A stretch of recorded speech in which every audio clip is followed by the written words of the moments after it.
Hello, everyone. Hi. Hello. Welcome back to our Thursday stream. We're just here lamenting the lack of chocolate in the building. Yeah, it's funny, though, that all three of us have had exactly the same snack right before stream. It's the only one there is. I know. I had one, literally, I was eating it right as Jen came in. Hoosiers, those were my exact words. That's like a quote from Jen right there. Because pickles are awesome. So did I not say that exactly word for word? I was trying to create a title for today's stream, and I did the thing that Jen does, because I was like, I don't know what the heck to call it. I looked up what the national, like what it was today. This is Pickle Day. This is National Pickle Day. And I don't like pickles. So, why did it have to be National Pickle Day? And Jen came here and basically said exactly what Hoosiers just said. I said, I read it, and he's like, awesome. What do you think of that title? And I said, well, because pickles are awesome. Yeah. I can't do it. Maybe I might have said delicious, because pickles are delicious. General Ginkgo, that's awesome. Yay. Thank you for hanging out with us for a year. We love having you around. Sir says there's no such thing as National Pickle Day. It's all a conspiracy. That's what Big Pickle wants to make you think. That's kind of awesome calling you Big Pickle. Pickle party. Big pickle companies. Hoosiers, I agree. You can't trust a person that doesn't like pickles. Could you trust me before? What's pickles? No, because there's all sorts of other things wrong, too. It's Yes, not just the fried pickles. Fried pickles are delicious. We had I've had a fried pickle, and that's not my favorite. I like them.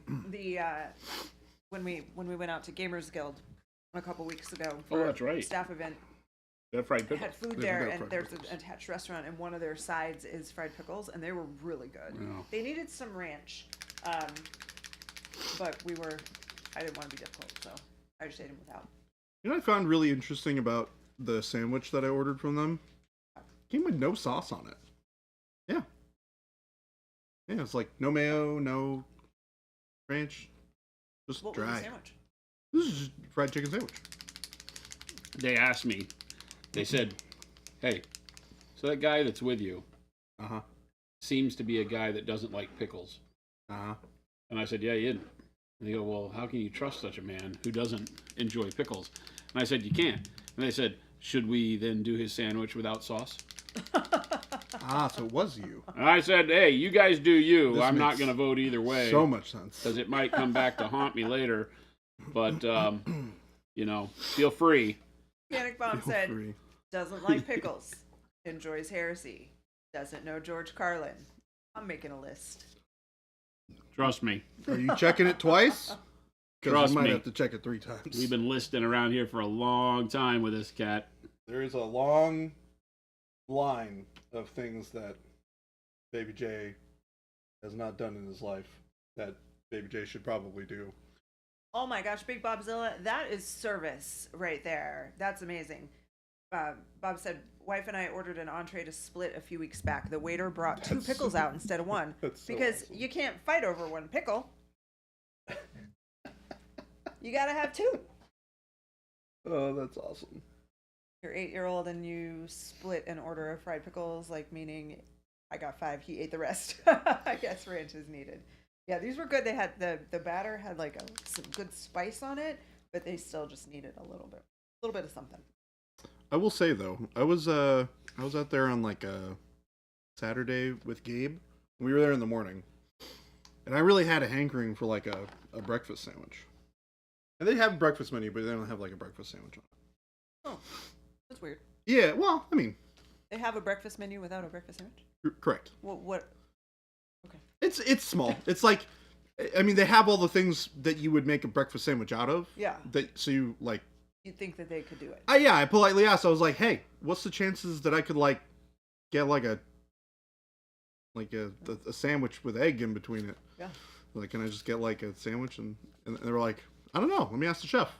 And the chef came out, super nice guy, super nice guy. He's like, "You just want like sandwich with egg, cheese, and like bacon or something on it?" I was like, "Yeah, that sounds awesome." And he was like, "Yeah, I think we do that." So yeah, he was nice enough to do that for me, which was super cool. And he came out and checked in afterwards. Super nice. Good. So definitely will be ordering from them again. Did you tell him that I'm the guy from Monument Hobbies that doesn't like pickles? I didn't mention that. Okay, good. Didn't think it would get me very well. Good for you. Very far. Good choice. Did you get his name? Was it Jacob? No, it was not Jacob. I think Jacob is the manager. His name is floating around up That's in my okay. brain somewhere, but the only one it's I know not is Jacob that is associated with the restaurant. Yeah. Was just wondering. I think I know who He's Jacob the- is. Though. I think he's just the manager of the restaurant. He's like he's blonde, has like a. I don't know. Anyways. I only know because I've emailed him. Oh, got it.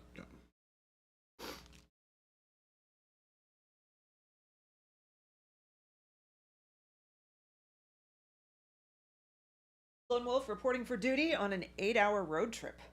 Oh, dang. Where are you going? What better company to spend it with? Well, if you're driving, I hope you are not watching. I hope you are just listening. But if you are a passenger, then enjoy these beautiful models.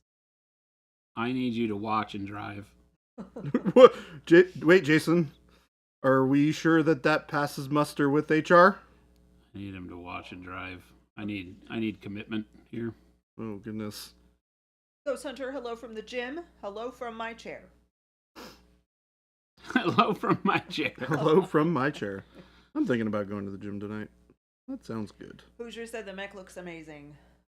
Hey, thank you. Sugar Rush, good afternoon. I like this recipe you've come up with, Jason. What recipe? For your version of this. Of Snow Raven? Yeah. Clan Snow Raven? Yep. Kentucky to South Carolina, and you're just a passenger. Excellent. Safe for you to be watching the stream. Be more fun if you were driving. Hot. Source did a lunch workout today. Awesome. Said you should go to the gym, baby J. Yeah, I'm thinking about it. Robot is good too. The mech is just more my jam. Thank you. It's okay. Preferences are allowed here. I know that, it is Jason, and Jason's pretty awesome. But, I'm cool too. Even though I don't like that pickles. His preference is to have no pickles. Yes, no pickles, please. I was going to say, wait a second. No pickles, please. Can I get that without pickles? I need to find somebody around here who agrees with me and doesn't like pickles. But I feel like that's going to be really difficult. I will say that this model is making me wish that BattleTech were in this scale. Oh man, wouldn't that be crazy? Considering that, you only have 1 to 4 mechs generally, 1 to 5 if you're playing Filthy Clanners. I could see this being a really cool scale to play at. You'd have to have a really big table though. Yeah. Right? Because what's the size of a standard BattleTech game on a mat? Like 20 something? It's like 36 by 24 or something like that. So 3 3 feet by 2 or it's small. So that's probably. We play them on 4x4s.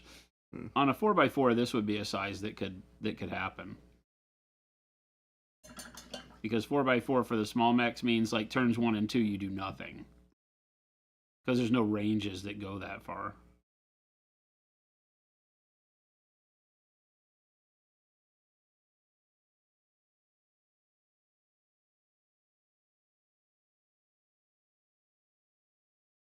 That would be really interesting. I would love to see BattleTech done at a scale like that, it would be really cool.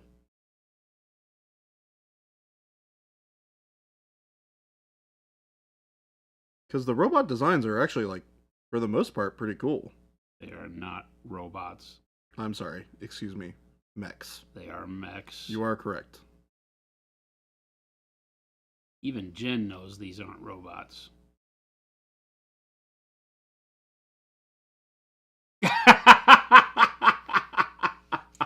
They kind of look like robots to me. They don't look like robots to me. That was What- a great face, babe. What on earth might make you think that, Baby J? She was a, I'm currently getting more credit than I deserve face. That was fantastic. Chat, did you catch that? Sugar Rush said, I don't like pickles on or in things. I think it overpowers whatever you are eating, but I like them. So you'll eat them plain. Like if you are at a deli and you get a sandwich and they give you a pickle on the side, you eat the pickle, but you would not put the pickle on your sandwich. If I'm understanding correctly. I understand that. Oh, interesting. So you like pickles by themselves, but Yeah. not Yes, on the side. Okay, eating that, on that things. makes sense. I get that. Because it does. They do have a strong flavor. Overwhelming for I me. like sweet gherkins with grilled cheese sandwiches. Okay, so here's the thing. I've never actually had like a sweet pickle. Oh. Like, so Like a this bread is and butter interesting. pickle are really good. Yeah, I've never. So, Jordan, yeah. did your parents keep you locked in a box as a child or something? What in the world is going on here? I don't know. I don't know. I did grow up in California. Does that explain anything? No, they have sweet gherkins in California. No, but Californians are kind of weird. I mean, so are people from Seattle. That's also where they make all the movies that you haven't seen. So no, this doesn't track. I wasn't anywhere near LA though. I was like up in like Sacramento area, This doesn't track. San Rafael, California. I went to the chicken school. Yeah, it's called Poor Galinas, pig bacon, hello. which I'm pretty sure is chicken in Spanish. Sweet are an abomination. Yeah, it's interesting. I have never had like a sweet pickle on its own. I like Like, sweet I've had relish gherkins. I before, like but- bread and butter pickles. Bread and butter pickles are so good. But I like just dills too. Just Yeah. like kosher dill, deli style. I got I saw a video of someone taking a jar of dill pickles and putting a pack of ranch seasoning in it, like just dumping the ranch in the pickle in the juice, and it looked so good. So I went and got it. Ha! I got a jar of pickles and a packet of ranch. Did you? Yeah, That's awesome. and I poured the ranch in the pickles, and then I put it in the fridge. I'm like, I'm gonna let it soak. Is this one of those like ranch packets? Yeah. The like Just the dry ranch ones. seasoning, yeah. Yeah, like okay. make the Yep. dressing with or the dip with. So I poured the seasoning in, covered it up, put it back in the fridge, and then I have forgotten about it. I have not tried them yet. Wait, but they're still there though. They're still there. Oh yeah, Oh, they're yeah. just in my fridge, but I haven't tried them. This is probably 2 weeks ago. So Well, maybe when I get home, luckily I'll they're remember pickles. to try one because so it's they're pickle day. good for a while. Okay, so Hoosiers is making a good point here that I didn't bring up earlier. Uh-oh. It said, wait, Baby J is a liar. He likes tartar sauce on chicken, but whatever. There are pickles in tartar sauce. Yep. Well, hold on. So I didn't say that I didn't like things that had pickle in them. I don't like things that have pickle on them. And I don't like pickles by themselves. It's the pickles fundamentally change when you put them with other things. Okran, my aunt used to make watermelon rind pickles. They were so good. Watermelon rind pickles. Yeah. Do they retain a lot of that watermelon-y flavor? They're a really light, but you put them in pickling liquid. Mm-hmm. And like I don't know what season she used, but there's definitely vinegar, and they're just really good. I have I literally haven't never had heard of them that in since my I was life. a kid, and I loved them as a kid. I haven't had them since because I don't know anyone else who makes them. What do we think about ketchup chips? They're not common, in the U.S. That's more of like a Canada thing, It's right? a Canada thing, I think. Mm. But Trader Joe's in the summer does a picnic variety bag of chips and ketchup, barbecue, and pickle chips, and they're so good.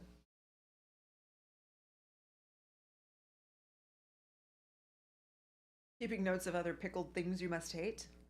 Lots of really good pickled stuff. Pickled Well- radishes are really good. And this is the interesting thing. I like pickled onions, Mm-hmm. Pickled and onions. I like kimchi. Yeah, I don't like onions. Pickled onions are good. Yeah. Yeah.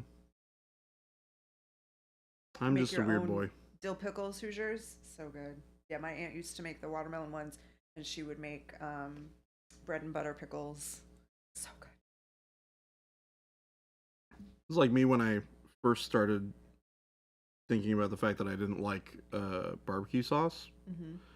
which is a thing that I used to tell people for a long time. Until I realized that the Heinz barbecue sauce that you get in the grocery store is not really barbecue sauce. Oh. It's like when you have real barbecue sauce, it's like very different experience. Oh, yeah, I don't know. And now I really like barbecue sauce. But that Heinz stuff, ugh, gross. Source for ketchup me. chip is a potato chip, so a crispy potato chip, and it's got like ketchup flavoring. So if you think of like a barbecue potato chip, you know what that is, or any kind of other flavored potato chip where it's got like a dust of stuff on it, that's what a ketchup chip is. You like onions, onions don't like you. Pickled ginger? What about pickled eggs, Jordan? I've never had a pickled egg before. I can't imagine it's particularly tasty, but never had it. About Pomfret, pickled pig's feet. pomfret No. source are like French fries. I draw the line at feet, Jason. No feet for Baby J.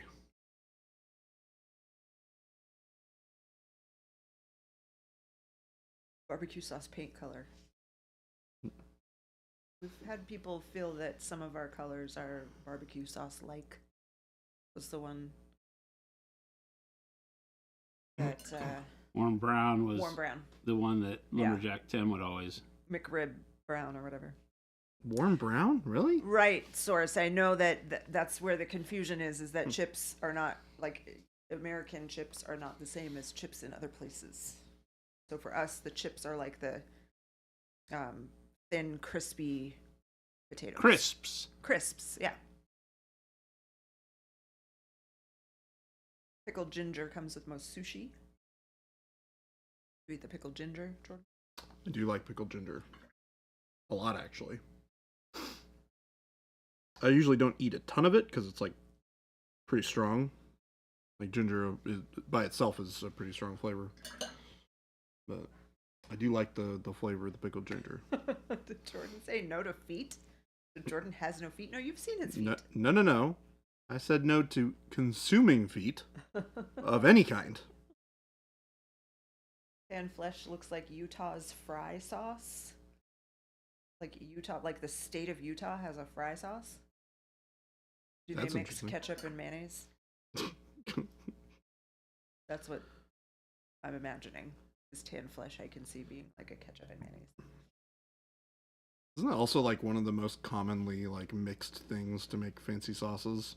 Ketchup and mayonnaise? Yeah, I mean, aioli is just mayonnaise. that's true. Poutine is amazeballs. We don't have it there aren't too many places here that serve poutine. I've had a good poutine once or twice. We had a pretty good one at Gen Con. Not this year, but the year before. That buffalo chicken poutine we had at that place that was in Oh, the church. the church place. It was pretty good poutine. Hoosiers. See, that's good parenting. That's the fun part of being a parent. Hoosier said when my oldest son was little, we made brownies after he had gone to bed. He came out of bed and was like, "What are you eating?" We told him pickled pig's feet, and he bought it. So now the joke at our house is that brownies are pickled pig's feet. That's funny. That's really funny. You take garlic out of mayo, it's just mayo, yes. We made Not a or if you brownies take when garlic our out of the son was aioli, asleep. then it's just mayo, yes. Poor kid. Missing out on all the brownies.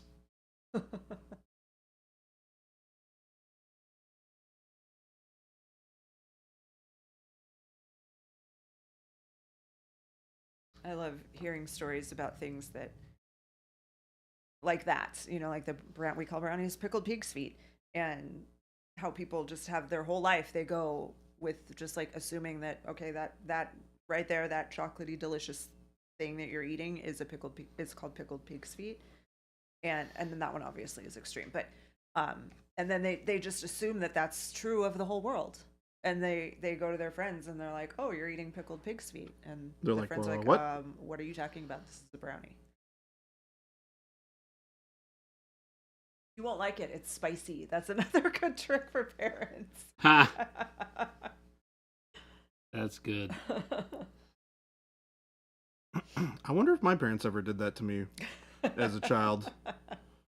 You won't like this. It's like this. Because I definitely would have been a kid to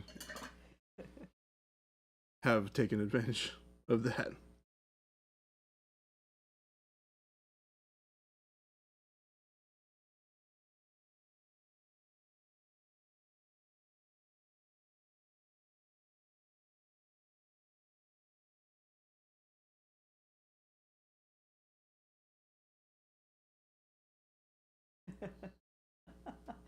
It's a phrase spoken by every parent that thought they were more alone than they actually were. That's so awesome.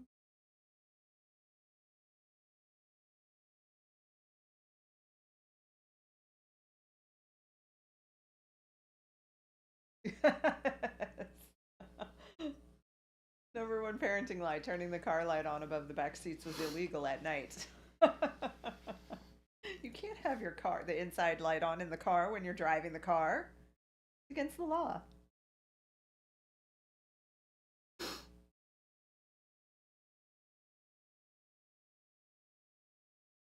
Kruger, thank you for the sub. Hoosiers had amazing poutine in Niagara. Fries, gravy, curds, Canadian bacon, and the gooey yellow cheese you get at sporting events. Delicious. Gross. Gross. I think Jason's egging you on. It's gross.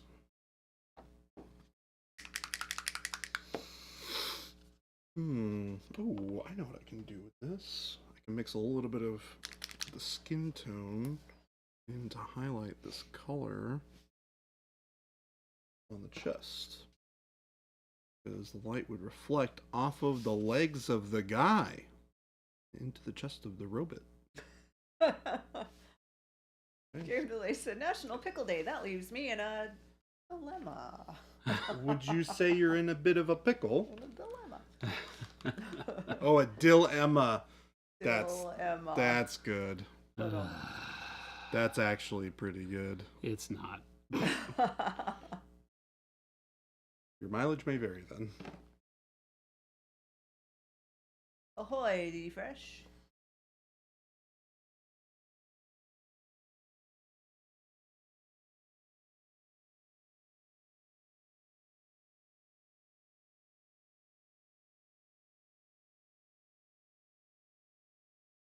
I don't lie to my kids about the food I eat, but I do tell them I'm selfish about my food and may not choose to share. It's realistic.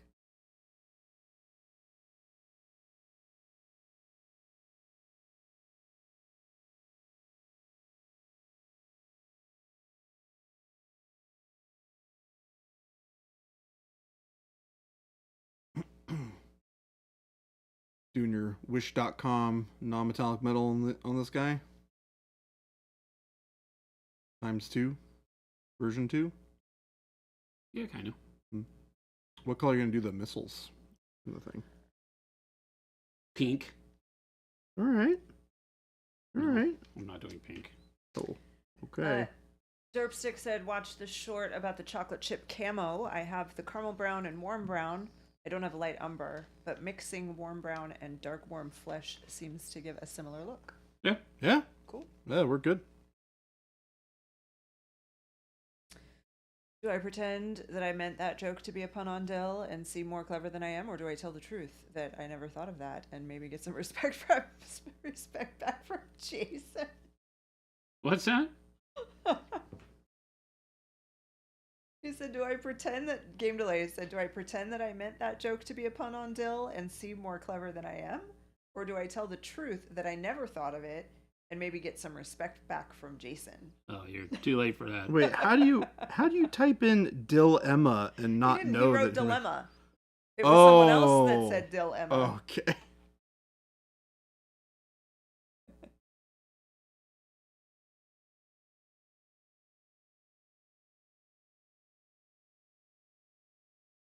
Kruger said, "Is there anything you failed to paint?" Wait.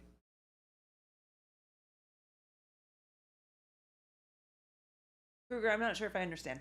Failed to paint and gave up on it. So you painted something and you like didn't like the way it was looking, so you just stopped? Is that what you're asking? Or trying a technique and gave up on it and just did something else? Um. So, not really. Um. There's kind of like two parts to that question. The first one is, do you ever like have a model that you're painting and you just go, I'm not doing this anymore. You just don't feel like you can do it. That I don't ever do. I would rather finish the model and learn from the spots that I didn't really care for or thought that weren't great, or just repaint the things that I don't like and repaint them until I feel better about them.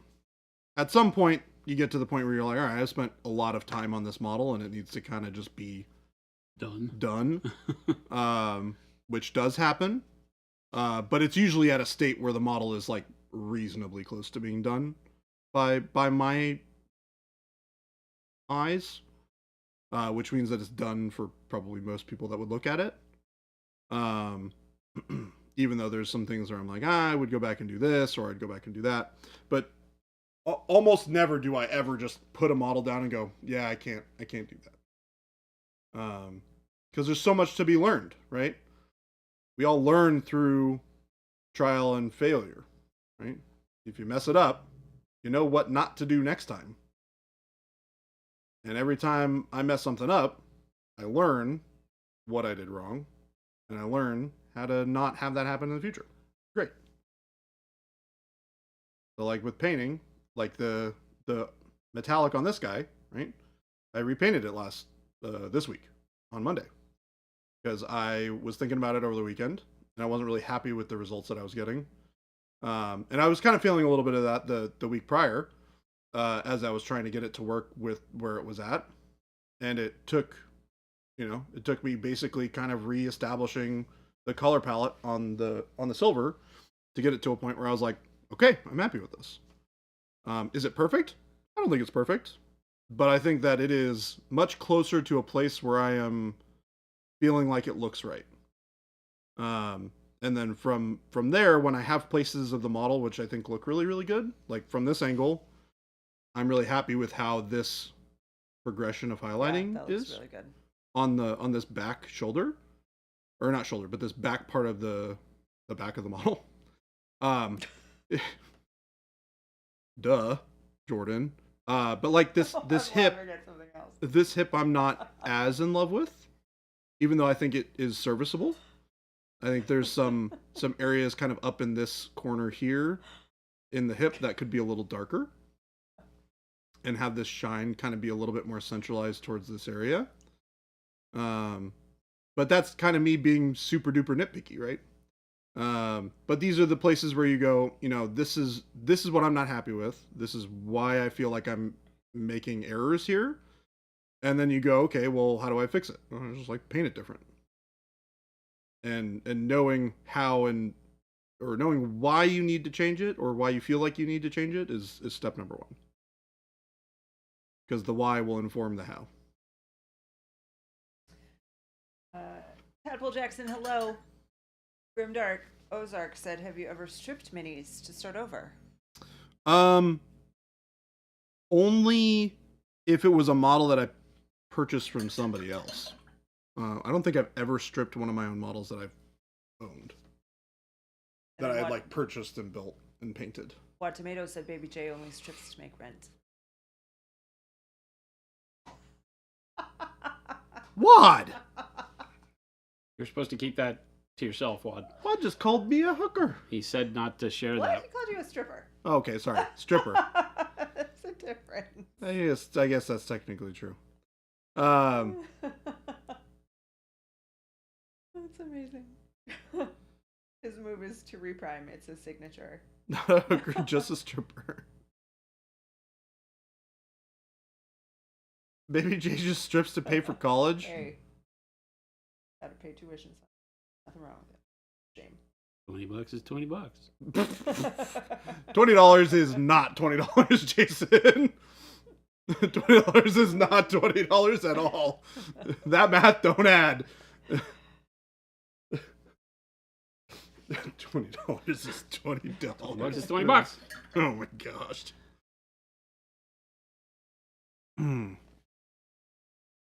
That's funny. What do you do on the side in your time off? The poll isn't their business. Chicken strips. That's so funny. Still working on our business plan for chicken strippers. Chicken strippers. I totally forgot about that until you just mentioned it. Oh.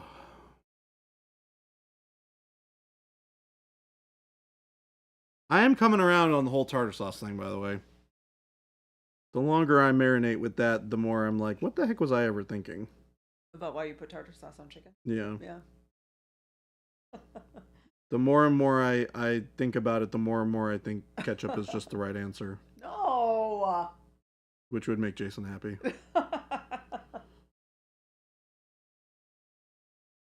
Ranch is okay. I don't need the approval of the world. I Huh? know what the truth is. I Yeah. don't need the approval of anybody else. Jason- Oh, I didn't. I'm not saying you needed my approval. Jason is a very wise man, Game Delay, with some great little bits of wisdom. Game Delay said, "People gonna peep, and $20 is $20." Oh, Two sayings gosh. from Jason that I'm learning to live by. We can do a little bit People less gonna living by the 20 Every bucks day. is 20 Every bucks day, one. people gonna peep. People gonna peep is 100% true. There's no truer statement than people gonna peep.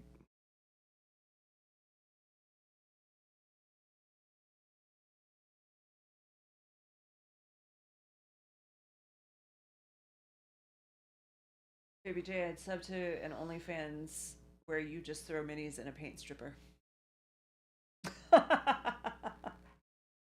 What, you want me to just like paint a bunch of minis and then just be like, all right, everyone, we're doing it. Just tossing them into the Robot has a butterface. tossing them into the simple green or fabuloso just because it's more fun. Although I don't know if I can live with that much lavender scent. Baby J only gives you the reprime if you go to the VIP section. Oh my goodness.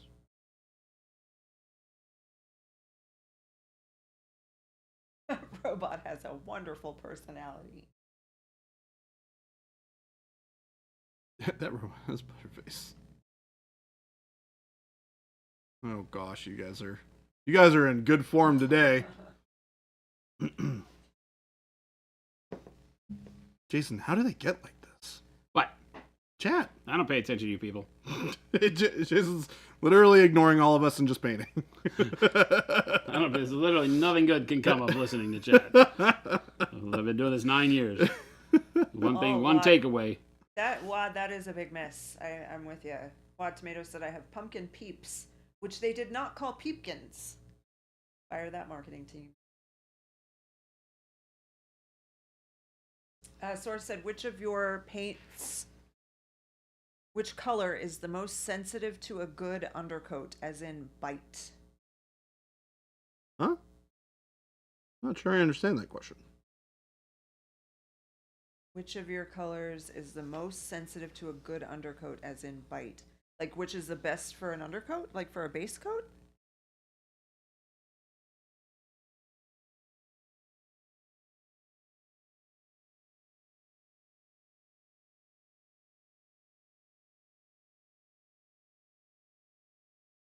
Kruger said Jason's pretty silent today. I was hoping to see his chopper paints soon. You can Google it. Oh, which one struggles the most? Thank you, Blood Walrus. Which one struggles the most with good coverage if the undercoat is too glossy? Well, if the undercoat has less to do with that from a whether or not it's glossy perspective. You'll have more issues with getting the paint to adhere better. Yeah. Because the glossy surface is not going to be prone to capturing that paint and letting it stick very well. It's going to tend to bead up and slough off the model. You'll eventually be able to build up a layer, but it's going to cause you more problems than not. A matte coat is always going to be better for applying paint over. Why all of our primers are matte primers, because they work the best for the adhesion of your acrylic paint onto that surface. That's why we prime in the first place. You don't want to paint on top of a surface that's smooth. Makes your paint not really want to stick to it. Now, as far as vibrancy and quality of like one pass base coats, things that are more closer to colors that have like more opaque pigment, like white and black, have excellent coverage because they're really opaque pigments. Yellow is a much more translucent pigment, so it's much harder to get a stronger initial base coat without supporting it with other really strong colors that are in that family, right? So if you're painting yellow, you want to undercoat with things like browns and oranges to build up to a really nice vibrant yellow.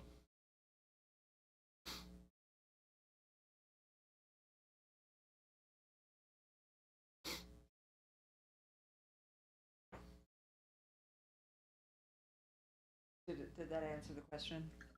Yes. Let me know if you have any further questions. Thanks.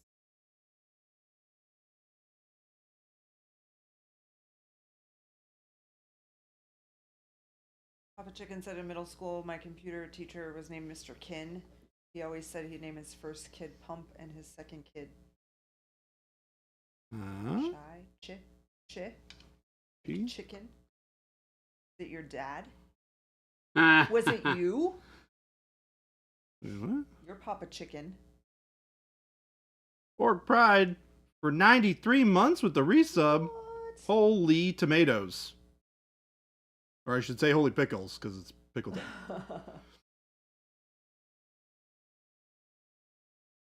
Whiskey said, how do you guys feel about undercoating yellow with pink? We've actually talked about that a lot over we've the talked past about it week quite a or bit recently. so.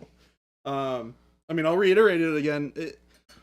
The problem with pink or magenta as an undercoat for yellow is that it's not a natural color for that kind of base coat. So if you miss any parts of it when you're covering it with yellow, it is going to look weird. You have to get like perfect coverage over all of that yellow or all of that pink for it to look okay. The other part of this as well, from my perspective, is when you're thinking about natural shadows for yellow, orange is not my go-to color usually. A good go-to color would be more of a orangey brown or a green of some kind. And when you put yellow on top of magenta, you get a really intense saturated orange. And the shadow colors don't work like that as well unless you're trying to paint orange. That's like particularly yellow. So that's why I don't personally like to do it. But it can be a very good tool if you like the way that it looks.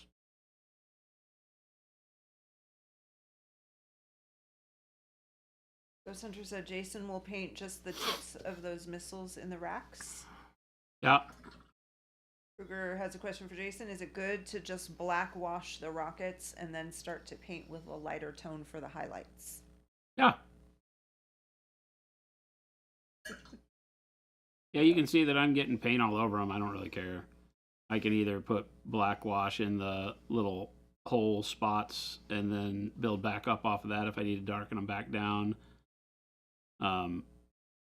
normally we say that when you're painting a model, you need to paint from the inside out. And the inside out here would be to paint the rocket hole and rocket first. But the area around them is so tiny that that doesn't make any sense. So I am painting the shroud first. Right. Looks pretty good. And I got a little bit of over paint on the rocket tips, and then I'll just paint them a color. I'm not even going to put a wash on it. I'm just going to paint them red or whatever. Retired Magus said, neat color scheme on the Mad Timber Cat Wolf. Mad Timber Cat Wolf, yes. This is Clan Snow Raven colors. Is Snow Raven an actual, like, official clan? It was on Camo Specs Online, so yes, they're all legit. And Whiskey said, thanks, great answer. I see where you're coming from on the pink undercoat. It was funny because there's a video by, like, Warhammer Lass or something like that. And she's doing little short tutorials on painting, and she's like, the magic to painting yellow. And she did the pink thing. Yeah. Like, I don't care what anybody says. This is the way to do it. Somebody just talked about that. Grimdark Ozark said, are you talking about Last Hammer's Yellow Gate? Last Hammer, there you go. Did you call it Yellowgate? That's pretty funny. It's been around for a long time, and people that find it's a funny thing in the world of YouTube and content creation is people will find something they think is cool as a content creator, and then they'll do a video on it because it gives them content to talk about. Mm-hmm. They'll do a video on it like they're the first ones to ever think of it. Yeah. And then they open themselves up for the community to come back and go, well, duh. You know? Well, duh. Like, everybody's been doing this forever.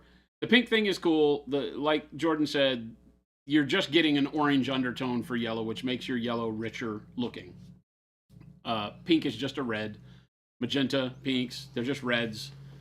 Put yellow over any of those colors. I mean, magenta and yellow make red. Yeah. Right? So that's how you get red off of the magenta, cyan, and yellow CMYK color mix.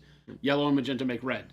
So when you put magenta under yellow, you're going to, depending on how much red it already has, you start moving then towards orange, right? And so giving that warm base to a yellow gives you a nice rich yellow. It looks great. But like Jordan was mentioning, and like we teach, is that you don't want any pink to show through because pink is not a natural byproduct of anything that's yellow. Mm-hmm. Shadow, highlight, nothing. You don't want any pink in it. So that makes it a difficult process for some people, because if you spray your model pink and then you do yellow over the top and you miss some areas, now you got pink. The pink's not going to look right. So starting with orange is the way you want to go, because the orange will always look right under the yellow, right? Starting with green, starting with something else that is in the family of the yellow you're trying to paint. You've seen me do, dark yellow green under this, and I get a yellow, kind of a lemon yellow out of it, or a lime green, so to speak. And I can keep working that up to yellow, but it will never have pink anywhere for me to worry about. So it's more about the process and the fact that a new painter trying that will get a good yellow, but they'll also get pink, right? So just starting with orange, I mean, you're not going to tell me no amount of pink is going to make a yellow that registers better than an orange underneath it anyway. Mm-hmm. They might be similar, but just start with orange. Burnt siennas, burnt orange, pale yellow, yellow transparent. Just start like that. Build up your yellows that way. It'll start to teach you, instead of these things that don't make sense. It looks like magic, right? But really, when you break it down, it's just red underneath yellow, and it gives you an orange. It's just that pink is a desaturated red, so the orange is not as intense, and it gives you a better buildup. But the same thing can be done with an orange underneath. Just pick the right orange first. Game Delay said, have you all heard of underpainting highlights, then throwing a contrast paint over it? It's an idea I came up with just today, all on my own. Yes. You got to give it some slick name. Flab flop. Flab flop. Smack slice. Smack slice. Slice. That's so good. Smack slice. Slice. Smack slice. Look. She called it Yellowgate because, of course, a bunch of dudes started harassing her over it. Of course. Dudes. Dudes. I mean, you can't really just say, you got 99.999% dudes painting miniatures. So the people that are going to talk to you are going to most of the time be dudes. So it's not that they're yelling at you, although some do. Some are horrible. I thought the point of pink under yellow was to compensate for yellows with poor coverage. No, you do need to have an undercoat of paint, but pink does not Pink only is a color that you would use there because it creates an orange undertone for your yellow, period. If you're building up a yellow, any other opaque color underneath it is going to help you, right? Because yellow is a very translucent pigment. All of them are. And so yellows will not, like one coat cover, you wind up fighting them and building up texture. If you just want to go yellow over black, you're doomed. It just turns green. It just turns kind of greenish anyway. So building up an undertone for yellow is always the way to go, period, right? And so whether it's putting a green underneath it and building up yellows over the top of that, or an orange or whatever, I mean, it's the same thing that we do anytime we paint any type of non-metallic gold, right? That's just yellow built up over brown, right? That's all that is, yellow ochres over browns. But you always need to put something down first to get it to look the way you want to, right? There's burnt orange with yellow over the top of burnt orange for that helmet, right? They all give you a fantastic yellow, but that allows you to control the undertone. If you start with pink and that's how you train your brain to paint yellow, then your yellows will all look, guess what, exactly the same, and that's probably not what you want. So rather than teach yourself that if that particular orangish yellow for Imperial Fist works well for you and you want to paint it underneath pink, that's fine. The extra work of covering all the pink and making sure your shadows don't register as pink is going to be more trouble. But the orange is really what you're looking for if that was your goal. And there's a whole world of oranges that will do better for you, because there is not a whole world of pinks and reds that will do well for you, right? Because at some point in time, they just become red. No amount of yellow over them is going to give you the orange you want. It's going to be red with a yellow highlight. And so starting with oranges is going to keep everything yellow and on center the whole time. So it's just a better way to go. And I know Vince did the pink thing, and I respect everybody that does it. It's a really fast way to get a really, really cool yellow, but it has its own problems. And it teaches you a incorrect way of looking at creating a color, right? If you don't look at it for what it is, that I'm really just wanting to use a reddish to make orange, I could just bypass that and skip all the nonsense and go with orange. Ghost Hunter wants a non-toxic cadmium pigment. I think that those two words probably don't go together. You need uranium. Game Delay is going to call his technique Gentle Caress of Light and Shadow. Sounds like the name of a book. like a sexy like book. one of those you see at the grocery checkout line. Yeah, exactly. One of those. With Fabio on the cover. Oh gosh. We've seen many people paint human skin using pink to a bunch of different skin colors. I also saw a guy use just skin color and use transparent red, yellow, and blue on top. Which one is the right way to do it, I think? There's no right way. Yeah, right. A right way when it comes to painting is just a way that you can do it. Yeah, there's no singular correct way that you do anything in painting, other than just putting paint on a model. Is like you're doing it wrong if you're not putting the paint on the model. Game Delay. Tell your kid he's cool. Whiskey the Robot is called this one. Yeah. Which one? This both. Guy? Probably both. They're the same series, kind of. They're the same manufacturer. So this one is called Reach, which is available right now on our website. I painted this up last year. Man, that was a long time ago. Feels like, or was it earlier this year? I don't remember. It feels like it's been this year, but I have no idea. It's been a while. And then we're working on Prometheus right now, which is this model that also has this robot sitting right in front of him. They're both available on our website. They're both available on our website. I just put the store link there if you want to check them out. The miniatures tab. They're both from Mindwork Miniatures. I love this. We need the novel. Our adult painting novel has Baby J in front of a fire on a bearskin rug holding a paintbrush. Woo! Oh, they're not here. Put it on the they're not here. Oh. Makes for a very quiet office. Funny enough. Both Chris and Gabe are gone today and tomorrow. Like eerily quiet over here today. It is eerily quiet. All day long. No Chris, no Gabe. Every romance novel is named in the following format: blank of blank and blank. So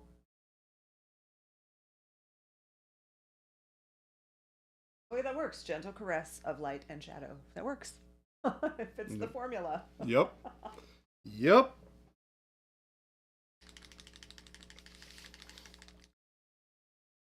Robot needs more blood splatter.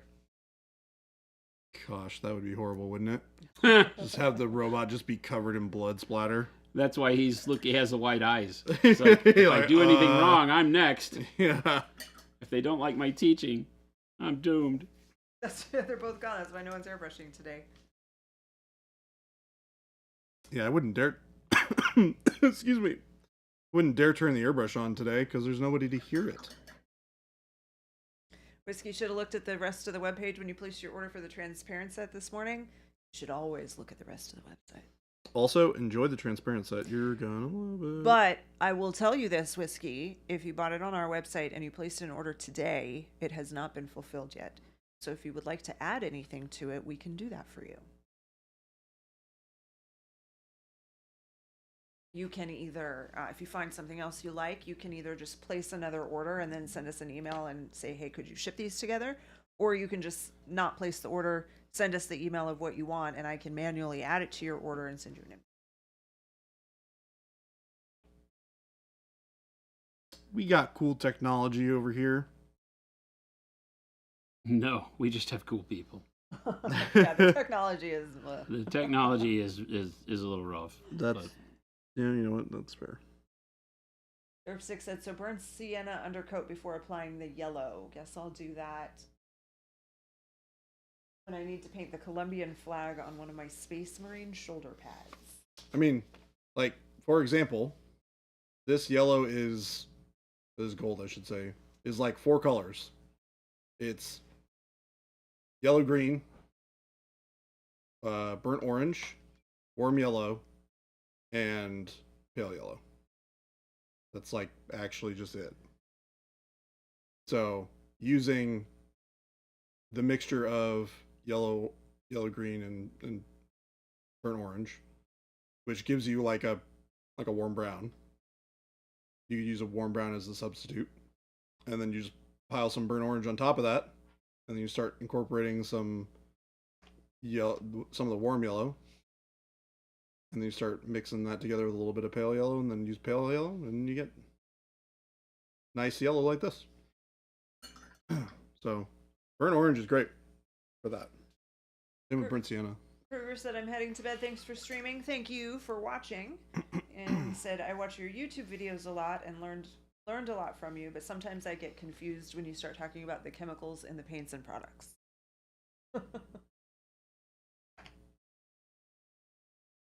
Don't be confused. Just watch what they do. You don't have to know all that. Yeah. That's for the people that want to dive a little deeper. Yeah. We have a lot of people been around for a long time and want to know, like, hey, why does that work that way? We're always happy to give you the functional TLDR as well, without the fancy science jargon. Jade. Happy birthday, Jade. It's Jade's birthday? Jade's birthday. Oh my goodness. Happy birthday, Jade. It is also Michael's birthday. Michael is on our production crew. It's Happy his birthday today. to Michael as well. Jade, you are in good company.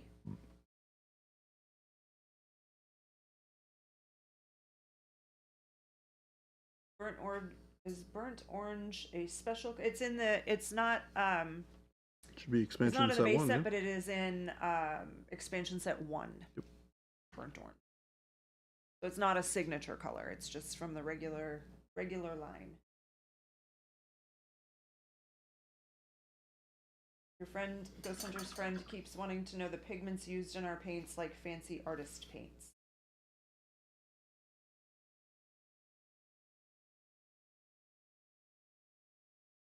A lot of them tell you titanium white, pyro red, or orange is pyro orange.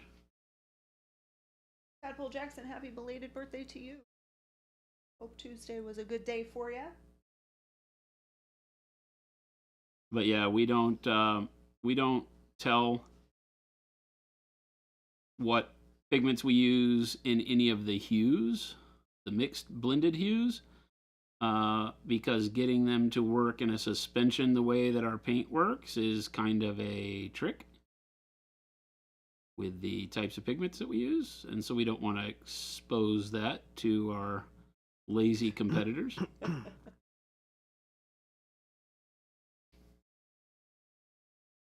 Can't. Secrets. Yeah, we can't spill the beans on the family sauce. I mean, none of them really make paint anyway, so it doesn't matter. That's also true.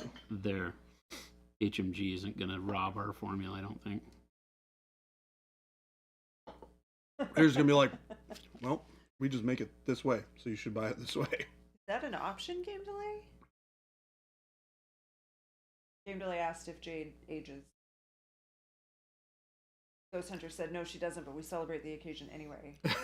Jade said no, but to avoid suspicion. And, I was going to say, she's a witch. Yeah, then Game Delay said thanks for confirming. I was pretty sure that Jade and Chuck hit a certain age, decided that was good enough, and just capped out there. It's true. It's true. Chuck and Jade are eternal. It's all the bicycle riding, I think. Yeah. When Ghost Hunter said my friend was asking about the pigments, Grimdark Ozark said your friend sounds like they work for Vallejo. That's hilarious. Our heavy-bodied will tell you exactly what the pigment is, so. Yeah. No secrets on those. Whiskey said, I'm sure you've gone over this before, but how did you come up with the paint formula that is so smooth and covers so well? Could we get a little history on how you started with the paint formula and started the line? Definitely. It's actually a funny story in that we were painting with another brand's white. And we had been asked, we'd been making, by this point in time, the company had been making our own paint brushes. We had the Go Bag, the original version of the Go Bag. We had some paint racks, brush goop, Jen's brush soap. I can't remember what else we were selling at the time. That was the bulk of it. And people were like, you really need to make paint. And we're like, nah, there's already a lot of paints that are out there that are good. We used what are now our competitors' brands on the stream and, taught people to paint. And I'd been painting with all those brands for 40 plus years. So I was like, nah, there's no need. I don't really need to spend a lot of time, trying to figure out how to reinvent the wheel. And but one day we were painting with white. We were painting Eidolon. I think his name is Eidolon, the first captain of the Emperor's Children. Oh, yeah. For 30K. Yep. It was a Forge World model. I was doing a 30K Emperor's Children commission for Mathis, one of our viewers who pokes his head in here every now and then, down in Australia.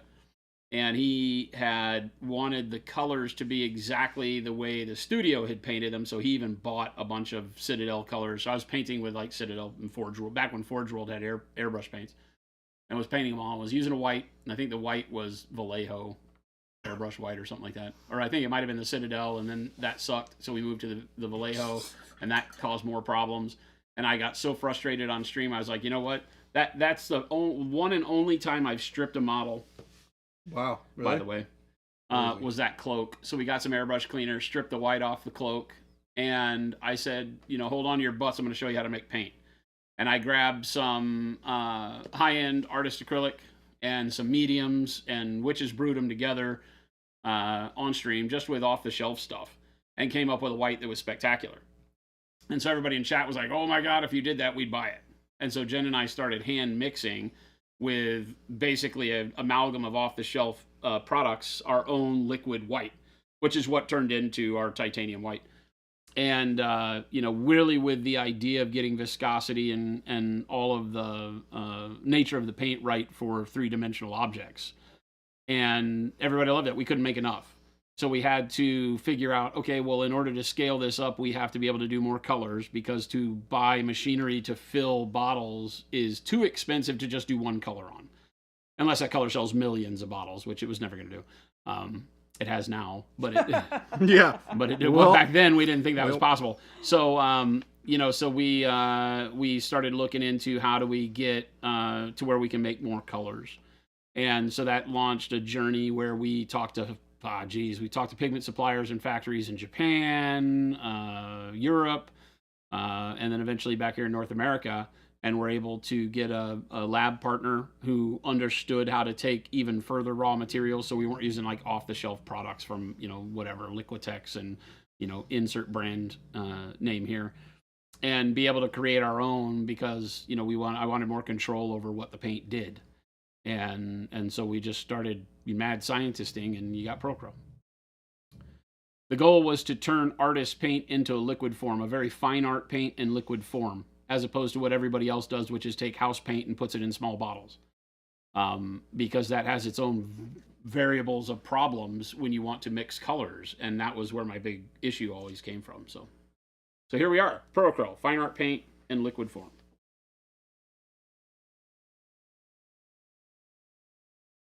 Considering we said we'd never make paint, now we have a bajillion colors. It's been a hell of a journey.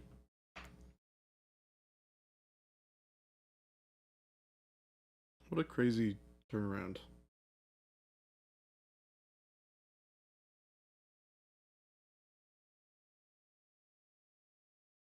Yeah, and that was all, and that all started in 2017? So, 7 years. Yeah, I think so. We released the paint line Black Friday of 2018.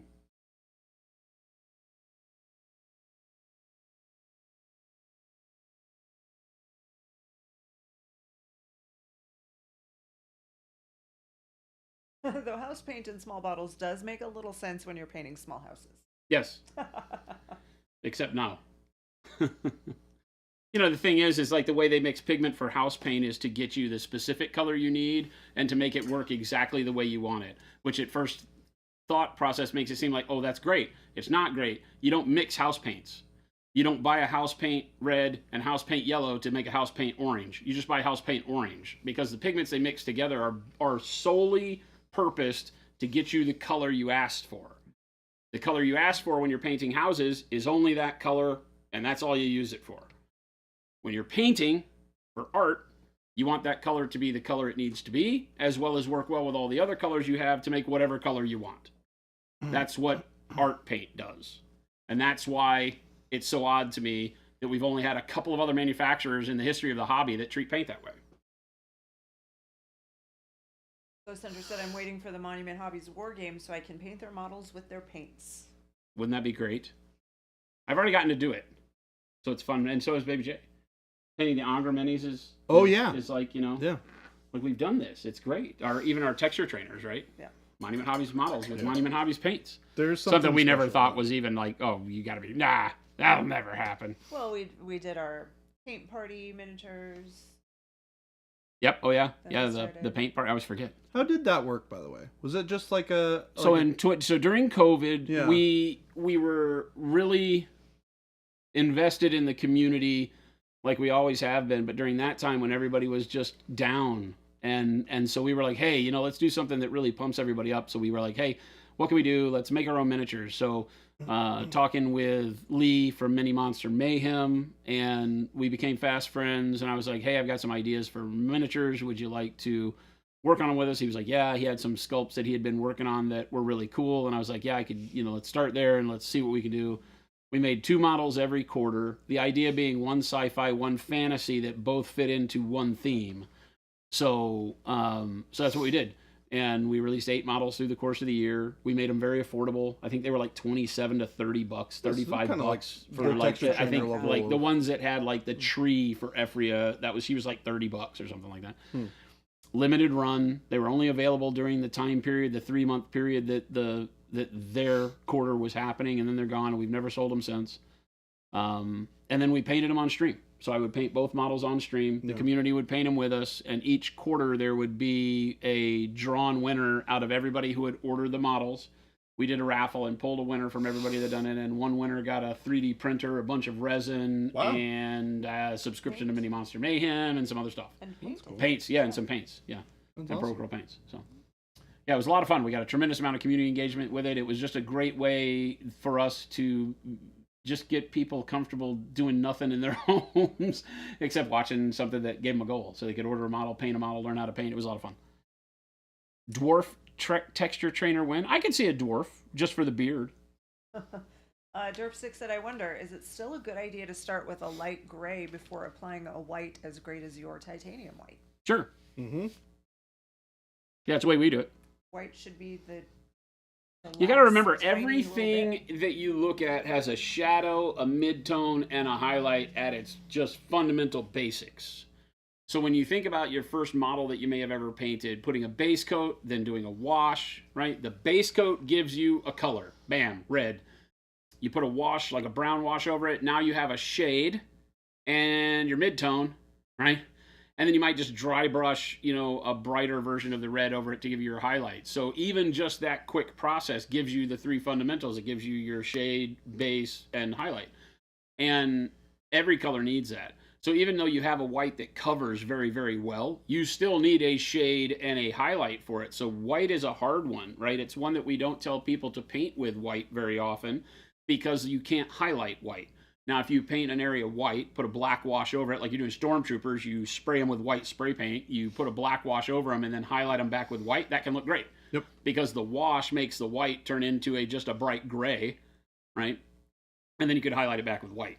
Just be careful, right? Because if you're just painting with white, even no matter how good the paint is, our titanium white will cover anything. You put it on there, it's like, yes, white, but then you got to still work with the white. So starting from gray and then doing the white is going to give you a better fundamental base to work from.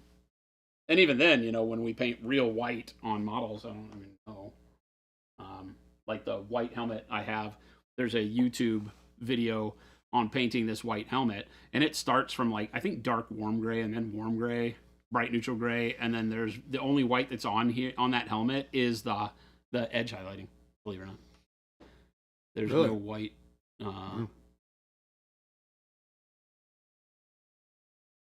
There's no white on him. There's transparent white, I think, on the glow on the forehead, and then the only real white is just the edge detailing and the small spots. That's it. So very rarely will there be white on a model that I do in more amounts than just a little dot, like a doot of brightness on non-metallic metal to make it shine. A little bit of maybe a dot of white on the tip of the lightning claws to make them look, that much more punch in the contrast.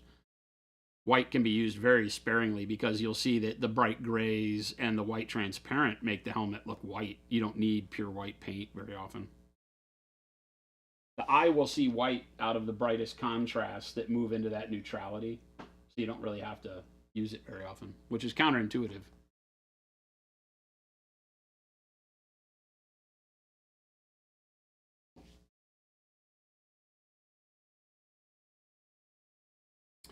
Can you go into what texture trainers are for other than the obvious need to paint them? Was there a specific intent? Yeah, the intent is to give you a lot of exactly what's in the name, a lot of textures to play with, right? Like here I've got skin, cloth, bone, mushrooms, like a natural texture, right? Metal, right? Demon flesh, a different kind of flesh, hair, right? So being able to put a lot of different materials in a small space and to get people comfortable with painting at a larger scale where you can practice your brush control a lot more because you can see your brush stroke dynamics a lot better on a big area than when you're painting a Space Marine, right? So it's a great form to practice on, and everything you'll teach yourself here translates to that Space Marine. Right? Because if you can do it in a big area and make it look the way you want to, guaranteed you can do it in a small area. You may have to learn reducing colors because you don't have as much space when painting a small, 28 or 32 mil miniature. But that was the goal with them. 100%. We started from what's a good teaching aid to help people learn brush control and texturing when you have to make everything look different. Hair needs to look different than cloth, needs to look different than bone, and we tend to just paint, and all of our things look like they're the same material. Metal looks like leather, looks like cloth, looks like this, because you just get used to shade, mid-tone, highlight. So these are meant to really let you play in a bigger space and get used to a bust that you don't have to paint the back of. You literally only have to paint the part you're looking at, which makes it really nice. Hold, focus, learn. We have a lot of teachers that use our texture trainers in their classrooms. Yep. They found that they're great tools for just that reason. Everybody can just focus on that one same exact vision of the model and go. At Nova Open this year, we'll have a category for just the texture trainers, which is going to be great. So I'm excited to see all those entries when it comes around to it next year. they're fun tools. Chuck. Hey, Chuck. What's up, Chuck? Chuck. How goes adventures in the CNC shop? Don't ask him. People have died. Worlds have burned. People have died. Lights Worlds have flickered. burned. Chuck, what are the big plans for Jade's birthday?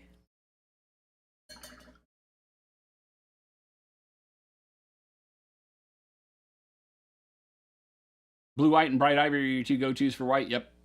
Bright, neutral gray, and blue, white are mine.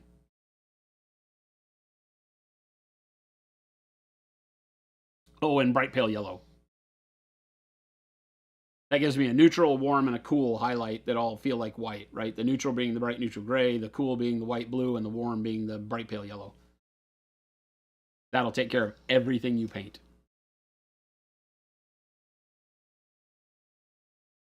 Yeah, this month's challenge, definitely great. Doing a texture trainer for this much challenge would be fantastic. Ooh, beanie. Heavy warm white is another really good one, Flapjack. Yep, especially on skin. It's Jade's birthday, and you went with National Pickle Day in the stream title. Jordan. Not my fault. Jordan, who doesn't even like pickles. I'm blaming Chris. See, this is where we blame Chris. Why are we blaming Chris? He's not even here.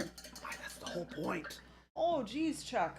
One of your coworkers at the old machine shop had a heart What the attack heck? and died. What? For the record, not my machine shop anymore, so y'all can't blame me this time. Oh my goodness. Damn. But yes, very sorry to hear that. Ah, I got dark real quick. yeah. I think we can still blame you. No, we don't blame you for that, Chuck. That might be directed at me. Oof. Think himself there, had a huge That's a problem. bummer. Yeah, it sucks. Dang, this thing is coming along, Jason. Why? Yeah, it looks really good. Your mech. Both of your models look good. Thank you. I really like the spot, Jordan, on the back, the shoulder area on the left, Yeah, it. like where the shoulder, like This part right here. yeah, that whole piece I really, looks really good. when I came back around to kind of redoing it, the sorry, Jason. What'd I do? Oh, I was banging around the desk. It didn't. I didn't feel anything. Great. You're Perfect. Awesome. That's as intended. I'll show you kind of where I was thinking about it. So this is kind of how the model sits, right? And it seems like, because if you look at like here, we have a drop shadow on the leg.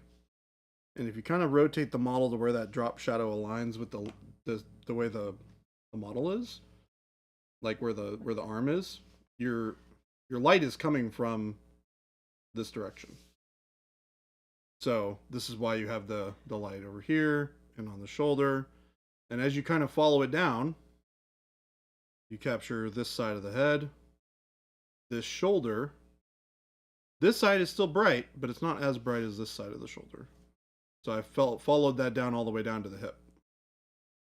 And that was kind of my guideline for building the light on this model.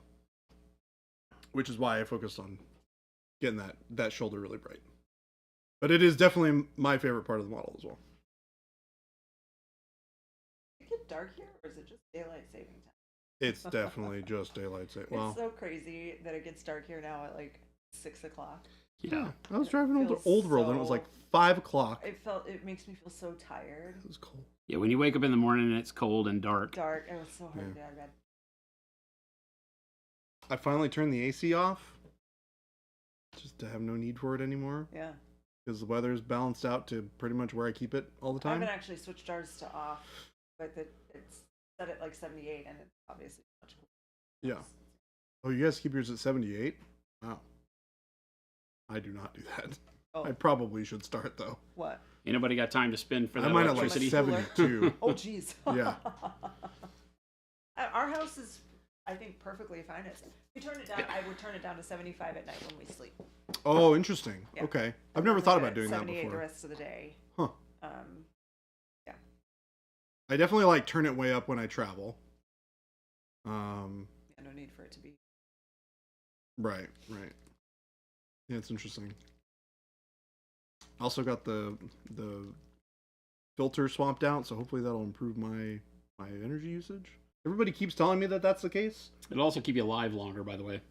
Oh yeah? You definitely don't want to be breathing the air through your rotten, clogged filter. That's true. Dirty, That's dusty. Yeah.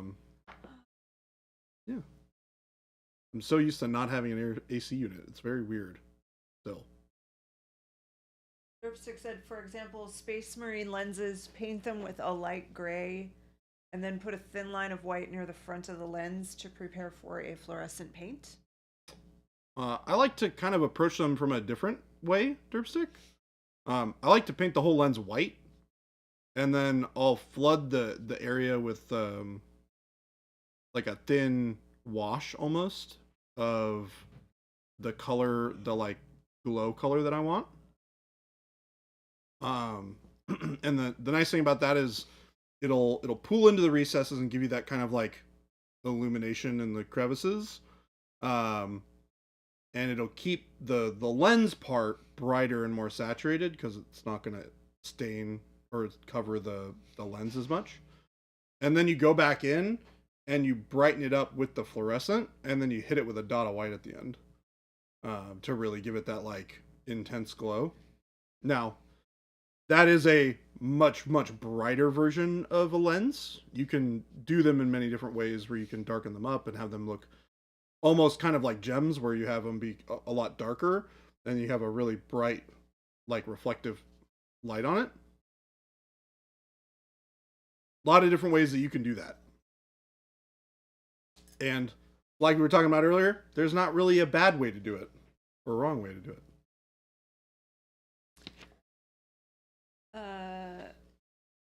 Air conditioning is 38 degrees. I mean, we're not using the air conditioning now.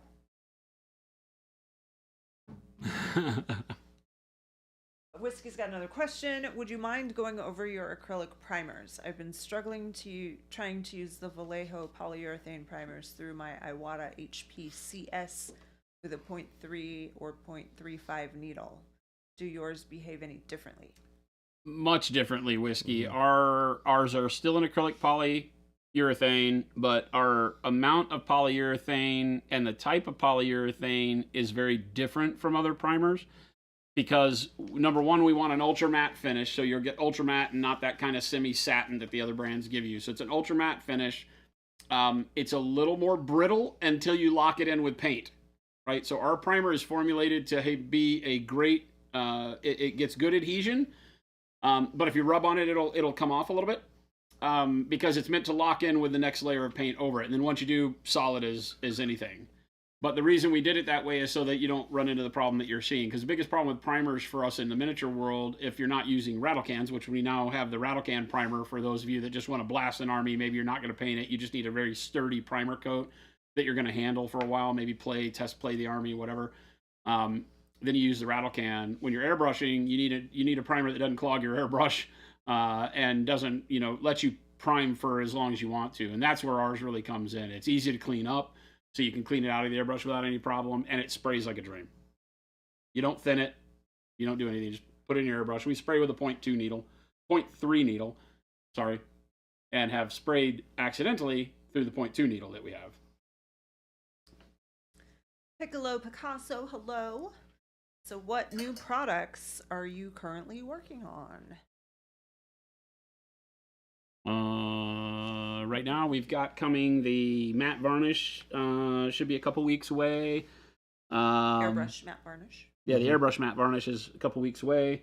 Our heavy bodied acrylics, we've got 16 colors of what we're calling expert artist acrylics, Pro Acryl expert artist acrylics. Those will be in 30 mil 1 ounce tubes. Those are awesome. That's a big release. It's coming at the beginning of the year. I don't know. Do we have anything else? The whole Color Forge range. The whole Color Forge range. That email goes out tomorrow. If you're a customer of Monument Hobbies, you'll get a blast tomorrow talking about our relationship with Color Forge and how we are now Color Forge North America. And we'll be importing and distributing all the Color Forge colors. So the first wave of 12 Color Forge sprays hits. It's already up for pre-sale. That notice went out a couple weeks back. So you can pre-order them now. They'll start shipping the week of the 25th. Yeah. Yeah, I mean, we got some other irons in the fire, but nothing we can talk about quite yet. 24 new colors coming in March. Jason can say things that I can't. Like that. Jason has the power. I do not. 24 new colors. We already showed him 6 of them. Remember? Right. Correct. I refuse to say things. We showed 6 of them in a very dull kind of gray brown palette. There's six of the colors right there. I'm so excited for those colors. Even just those 6 colors that you showed off are gonna be great. It's not a 24 plaid set, so. Jason has showed us all 24 of them. That's a lie. And King Tone, yeah. I was like, I don't know. We don't have much going on, and then all of them are bangers. Like, everything we're doing is huge. Ghost Hunter said, can we get Pro Acryl at Hobby Lobby? Not yet. Nope. Not currently. Not yet. Tadpole Jackson, what's wrong with using a 0.2 needle with a primer? Asking for a friend, since I would definitely never, ever in a million years do that. Like I said, we've mistakenly done it, and it works great. The number 2 will be a little constricted. You will have to clean the brush quicker, because even with the reduced amount and type of polyurethane, it's still going to clog a 0.2 at some point. So, you know, the key to priming with your airbrush, no matter what primer you're using, is to never fill the cup over about half full. Like, don't fill the whole cup up because you have a whole army to do. Fill it very little. Spray what you can, refill it. Shoot some water through it real quick and refill it. You don't have to clean it every time, but just run some water through it. So you don't, because primer will start to skin up, and that's what causes it to clog. You get hard particulates of primer as it dries around the top of the liquid in the airbrush, and that then drops and gets pulled through the nozzle and will clog it all up. So. And okay, Guardian, maybe someday. Never know. What's that? Hobby Lobby. We are not currently in talks. That doesn't mean that we wouldn't be.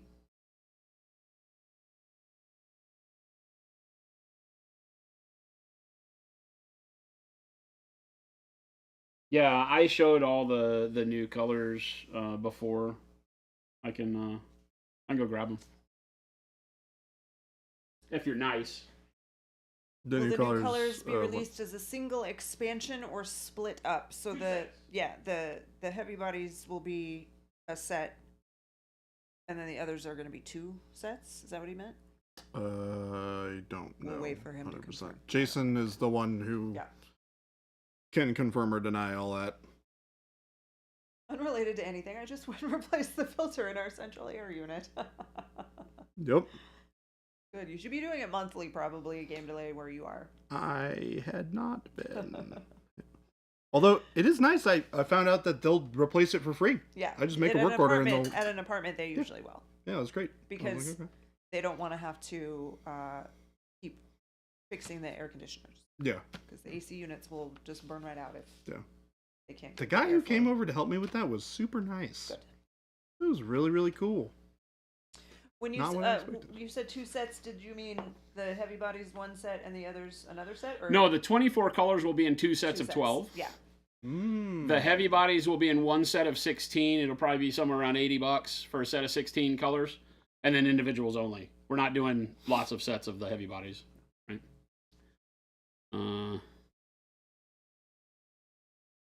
It's a neat color. We got one. That's a neat one. You didn't charge yourself for anything, Game Delay? So I need to do them like this. These are just strips, so you'll see it's kind of a weird, deep bluish green. That's a really cool color. It's very awesome. It's like the exact opposite of Deep Sea Ben or Dark Sea Ben, whereas Dark Sea Ben is going to be the one that leans a little bluer. This one leans a little greener. Right. It almost looks like that newish, the newest Wizards, but maybe a little darker. It is definitely darker.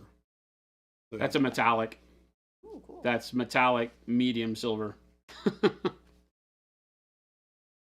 That's neat. Like a slate gray blue.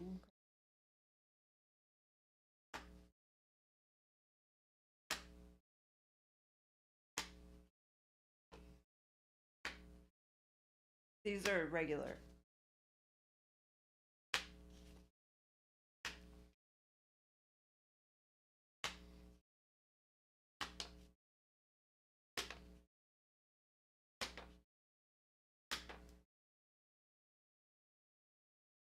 you guys are getting a treat right now. Ooh, I like that one. Yeah, that was really great. What was that? 3, 6, 9, 12, 15, 18, 19, 20. And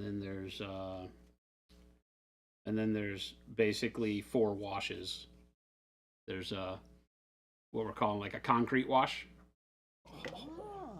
Oh. a magenta wash, a Payne's gray wash, Oh, yeah. and basically a wash version of petrol brown. So it doesn't have the orange nature of transparent brown, but it's kind of in between a petrol brown and a transparent brown for a wash, as opposed to the more black brown of our current brown wash. These are That's not awesome. the heavy body paints. These are not the heavy bodies. Will what be glossy, Source? The petrol wash. Will the petrol wash be glossy? No, they're all matte like our current ones. Game Delay said, I feel like these aren't giving me a good picture of what they'll look like when I accidentally spill them on my carpet. Yeah, exactly. Don't do that. Don't do that. Chuck's getting ready for another big monument purchase at Adepticon. Jade, I'm imagining this. Give me. Give me.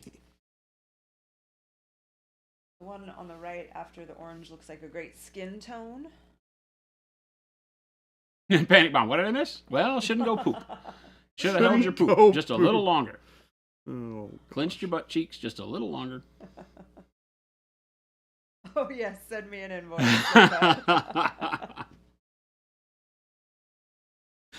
Tech Elf says, I'm working with a student making him listen to you guys. that's awesome. Listen to your teacher. Yeah, listen to your teacher.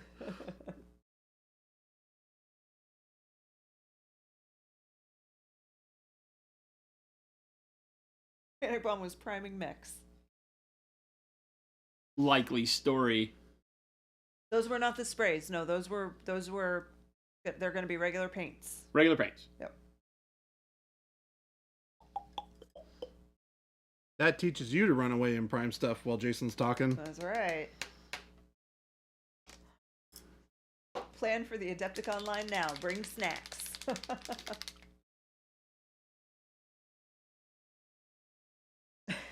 He's laughing right now.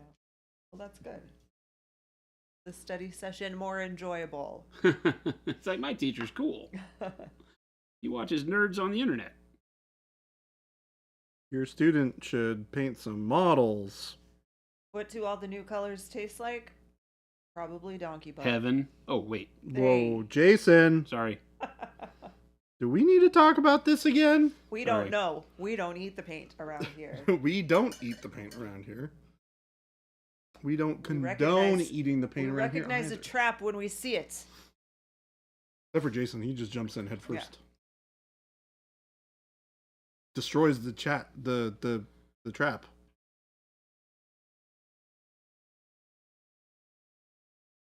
Oh, Game Delay said we need to ask what kind of mechs he was priming so we can know if he's forgiven. Filthy clanners. It's always filthy clanners. So, can we obtain all the colors from Monument if we mix with the heavy body line? Like all the colors in the world? Yes, as a matter of fact.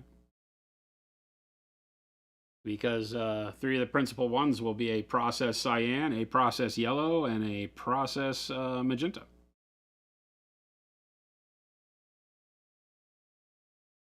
You can do anything you want with those. Panic Bomb said inner sphere. Thank you very much. Okay. All right. Ghost Hunter said filthy freeborn scum need to stop besmirching the honor of the clans. I feel like I'm doing him pretty good justice with his paint job. Don't get all wily over there. Much as I hate planners, I am enjoying painting this thing. What is process? What process? Oh, he's probably asking about like processed cyan and stuff. So these are blended hues rather than single pigments that are focused on being perfect for mixing. So they are the ones that will give you the mixing quality cyan, magenta, and yellows that you want when painting. Which is amazeballs. Yeah, they're literally amazing.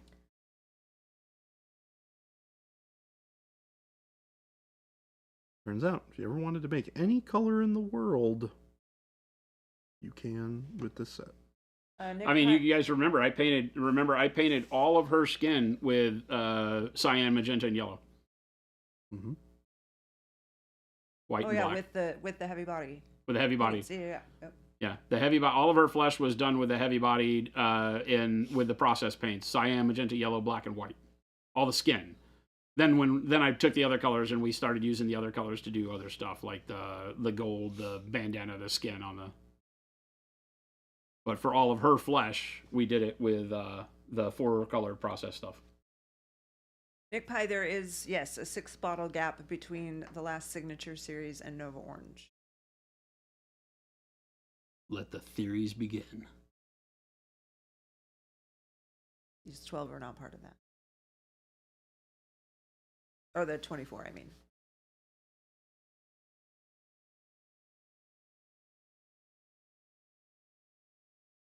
Sir Blame said, man, that Mad Cat is looking crispy AF. Mm-hmm. Why, thank you. Killing it.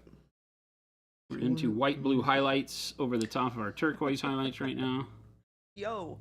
Oi. Hello. The product numbers are a red herring.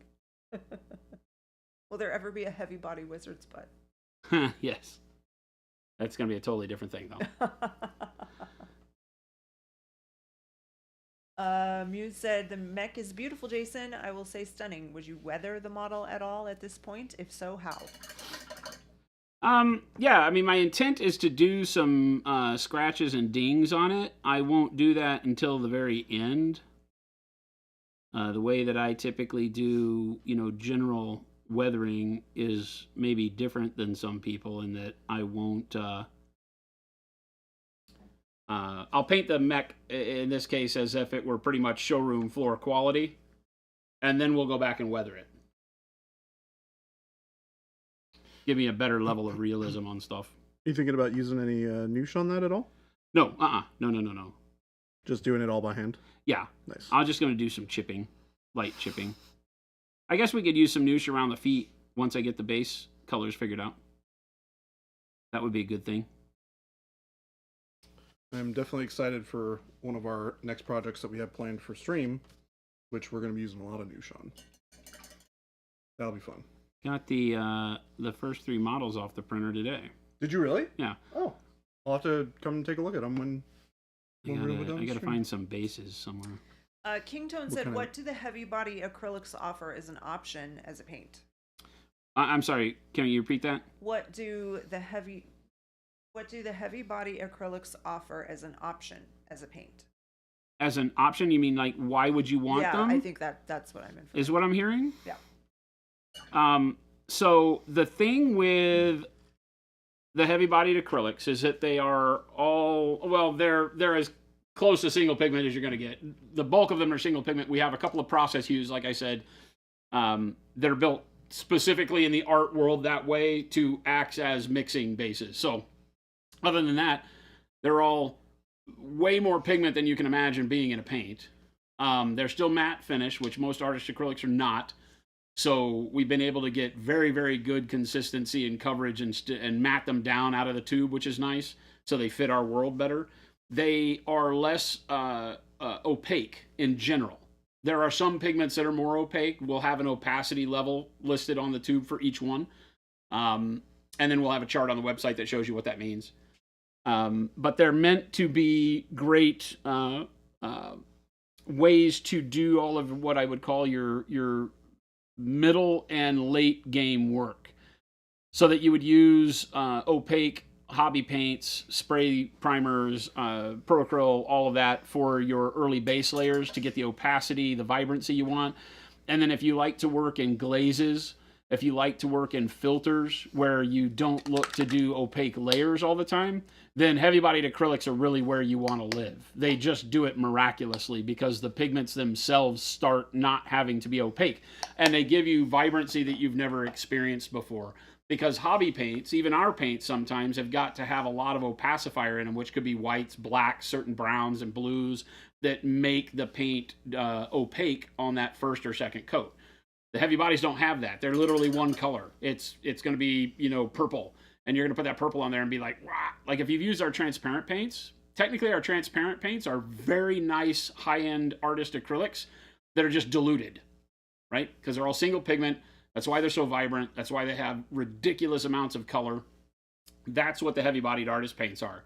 So you can thin them down, glaze with them. A lot of high-end artists will use them that way, but they're very easy to use too. Like I said, I know they're on some of the streams that are on YouTube and such, but we did all of her with them, right? And just mixing the whole time.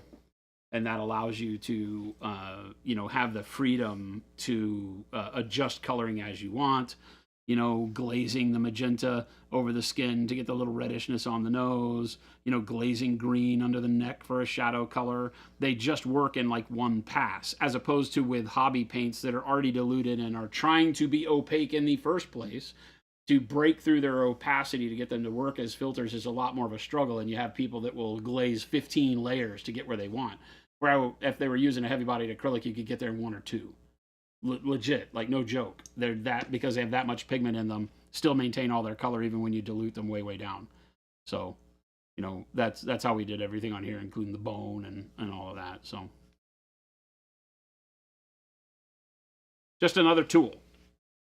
They don't replace anything except for people that would like to paint that way anyway and have a knowledge of it. I think that what will happen is that people will try them, find out along the way, like, oh my gosh, this particular color is what I use for everything when I do X. But they're just another tool that will allow you, as you go along your journey, to do some really cool stuff. It's nothing that I would pitch at a new painter, if that helps you at all.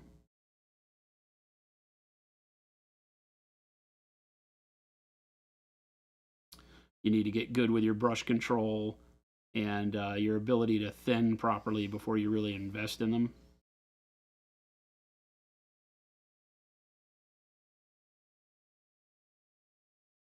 But once you're already playing around with things like glazing, then they're gonna knock your socks off.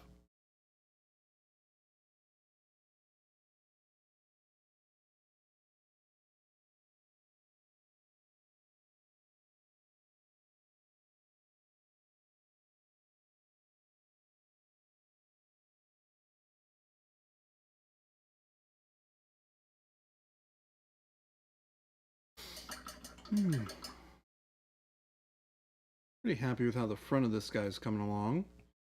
Really wanted it to be that like much darker, not getting a ton of light, reflecting off of the. Yeah, his body's shading him. Yeah, because the model is facing inward.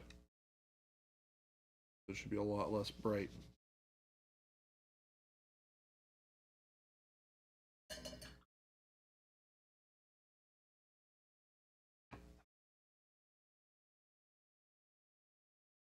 Man, I'm really falling in love with what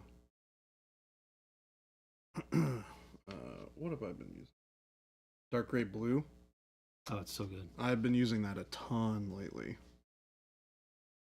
It's just this wonderful blue color that's a little bit desaturated. It doesn't have that same intensity or vibrancy as blue does, but still can kind of feel like it belongs in that world.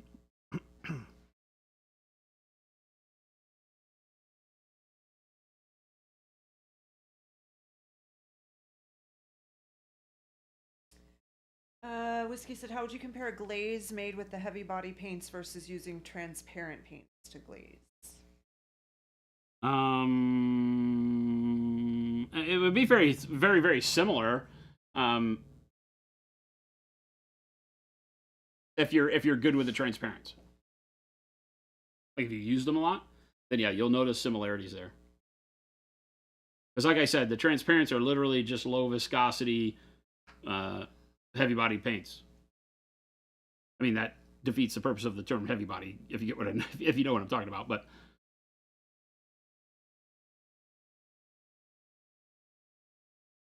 we've already done a lot of the diluting for you there, so that it feels more familiar to people already painting models. But like when I reached out to Vince Venturella and told him, hey, we're coming out with heavy body paints, he's like, oh, hell yeah. That's where he loves to paint. There's just not a good selection of them because most of them are gloss. Because canvas painters don't care about matte finish. Yep. It's very true. To get the paints to work right in a matte is very difficult. So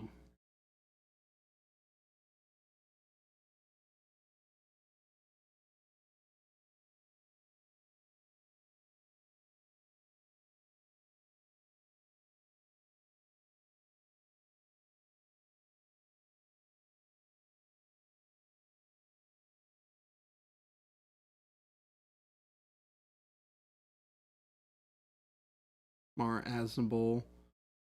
Needed dark gray blue in my shop, didn't have it. I was sad. It's a great and powerful tool created by magic users.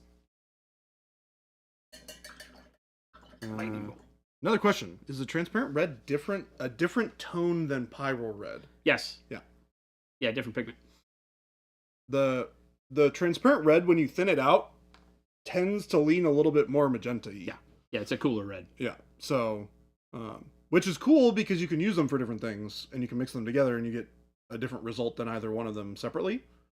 One of the things on the slate that has been approved but never launched is a fire engine red transparent, though. Oh, that would be so good. So we already have it approved. You may not have seen it, but we have tested it live on stream before I've shown you, and everybody fell in love with it. It just has not had a good time to fit into our production schedule yet. Soulway Studios with the raid.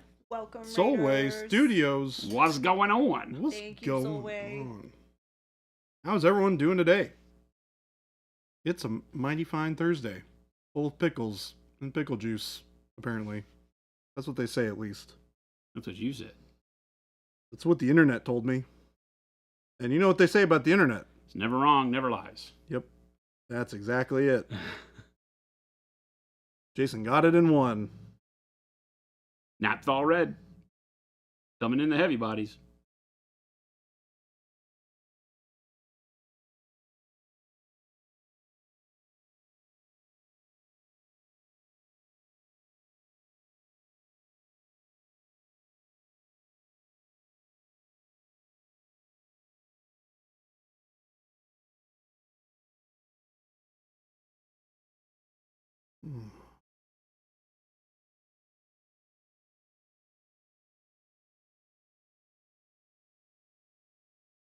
How you doing, Nikki? How'd the show go?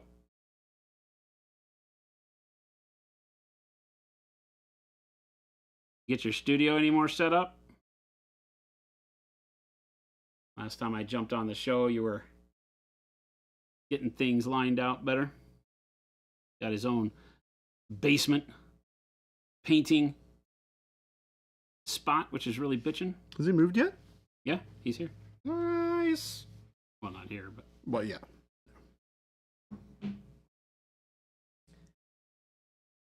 Hope the move went well and was not overly painful, as those things tend to be. like any self-respecting artist, he had like 6 things, and everything else was art supplies. Yeah, that sounds about right. Said it was good, thank you. We've been working on some lovely red Farsight Enclave stuff. Not a final move, but we're getting there. Nice. It's a process. It is 3:47. No way. Yep. I refuse to believe. Time for The internet is lying. The clock is lying. I need to Split. probably. Do you want me to put the links up now? We'll do it. Okay. Yeah. I can also swing over there and close everything Okay, out at the end. too. Yeah. Okay. Yeah, because I got to get back to my desk and finish a couple things and then get out of here quick. Sure thing. All right.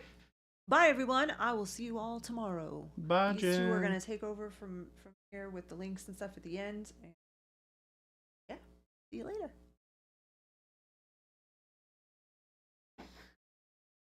Do you guys have another dinner tonight? Yeah. Oh my god. You guys are busy bees.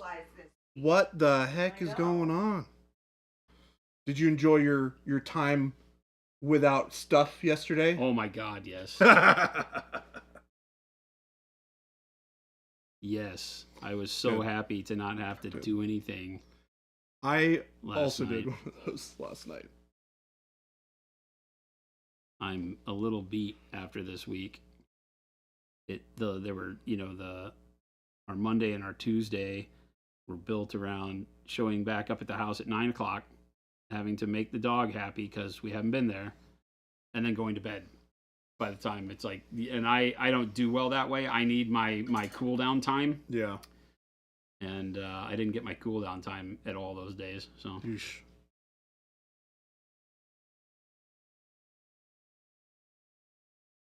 yesterday was a welcome reprieve. Today we have a presentation that we're attending, Oh, okay. and then I don't really think it's a dinner. I think it's just a Function. it's a business function and Yeah. presentation. They probably have like hors d'oeuvres or something. That means we'll get done at 8 and have to figure out dinner. It's never fun. Close dose. If they're open. Pretty sure they're open that late. Who? Close dose? Oh, no, it won't be a sit down dinner. Oh, okay. I suppose you probably wouldn't have time for that if you got out at 8. Yeah, that tracks.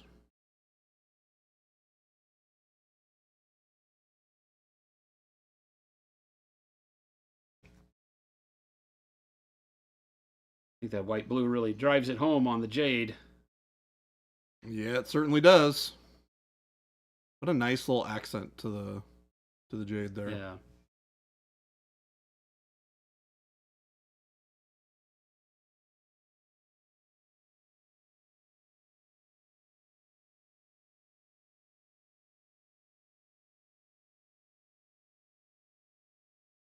Tech Elf, take it easy. Good to see you.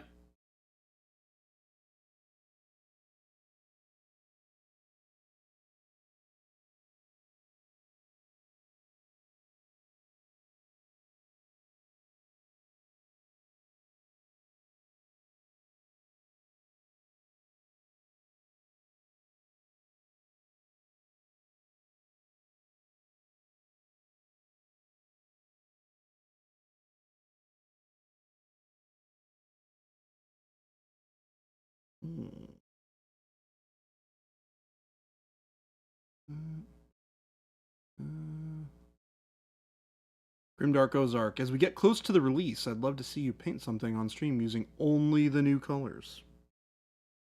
Only the 24 or the heavy bodies? Both. Each. Yes.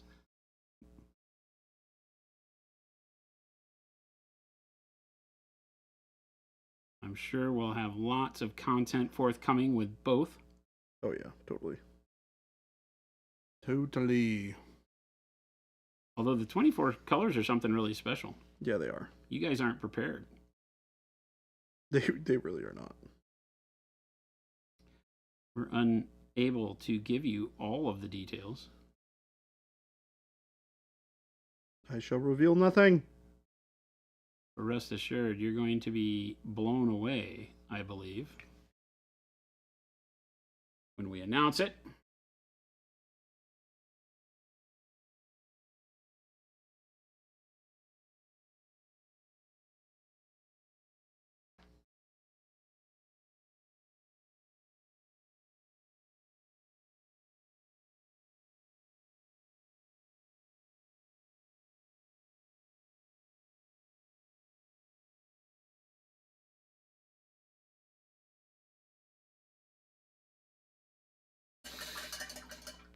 Things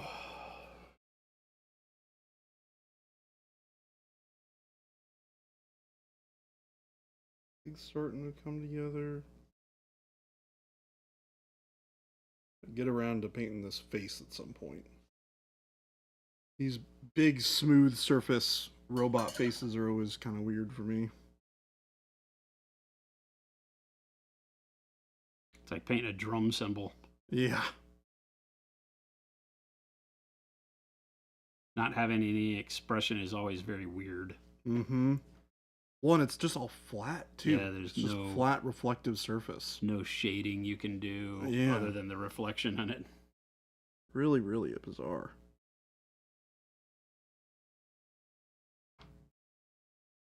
And especially since it's Cliff, also, what's going on?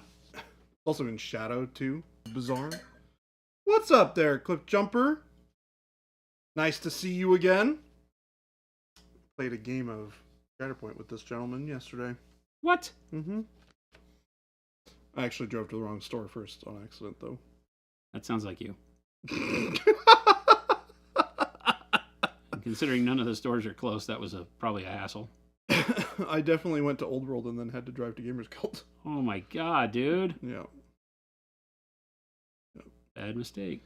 Well, the funny thing is, the first time I ever met Cliff Jumper was at Old World. Mm-hmm.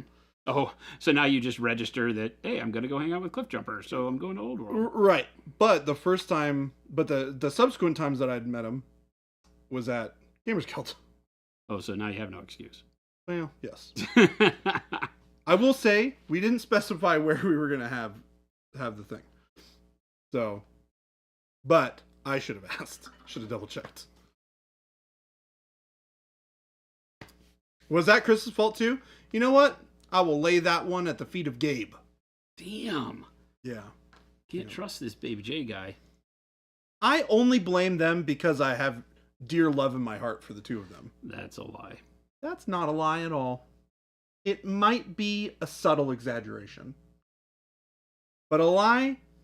No, no, no. I mean, I know you have love in your heart for them, so that part may not be a lie, but it's the whole their fault part. Yeah, that's true.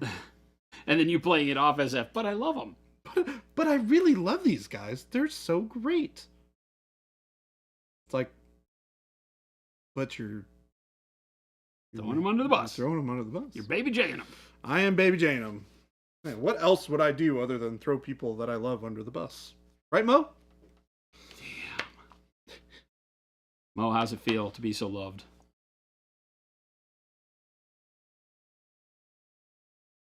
Man, those highlights are really looking nice. It's like brings it all together, right? Yeah. It's the part that, everybody when they're painting tends to get disgruntled, and you got to have that foresight to remember, like, what's the goal and what are you doing to get towards the goal? Everything as you paint more and more brightness on the model, get more and more of your highlights done, right? Things that you've already finished start to look a little bland.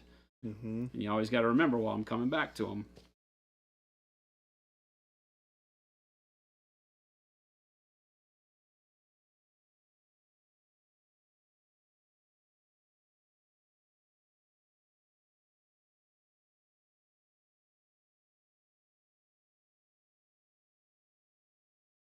We had a good time, though. It was a fun game. Good. We also have a mutual friend who I used to play a lot of MCP with, so that was kind of funny to send over photos to my buddy who I used to game with all the time in Seattle. Well, that's awesome. I'm like, hey, I'm hanging out with your buddy in Arizona. So, good times. Excellent teacher.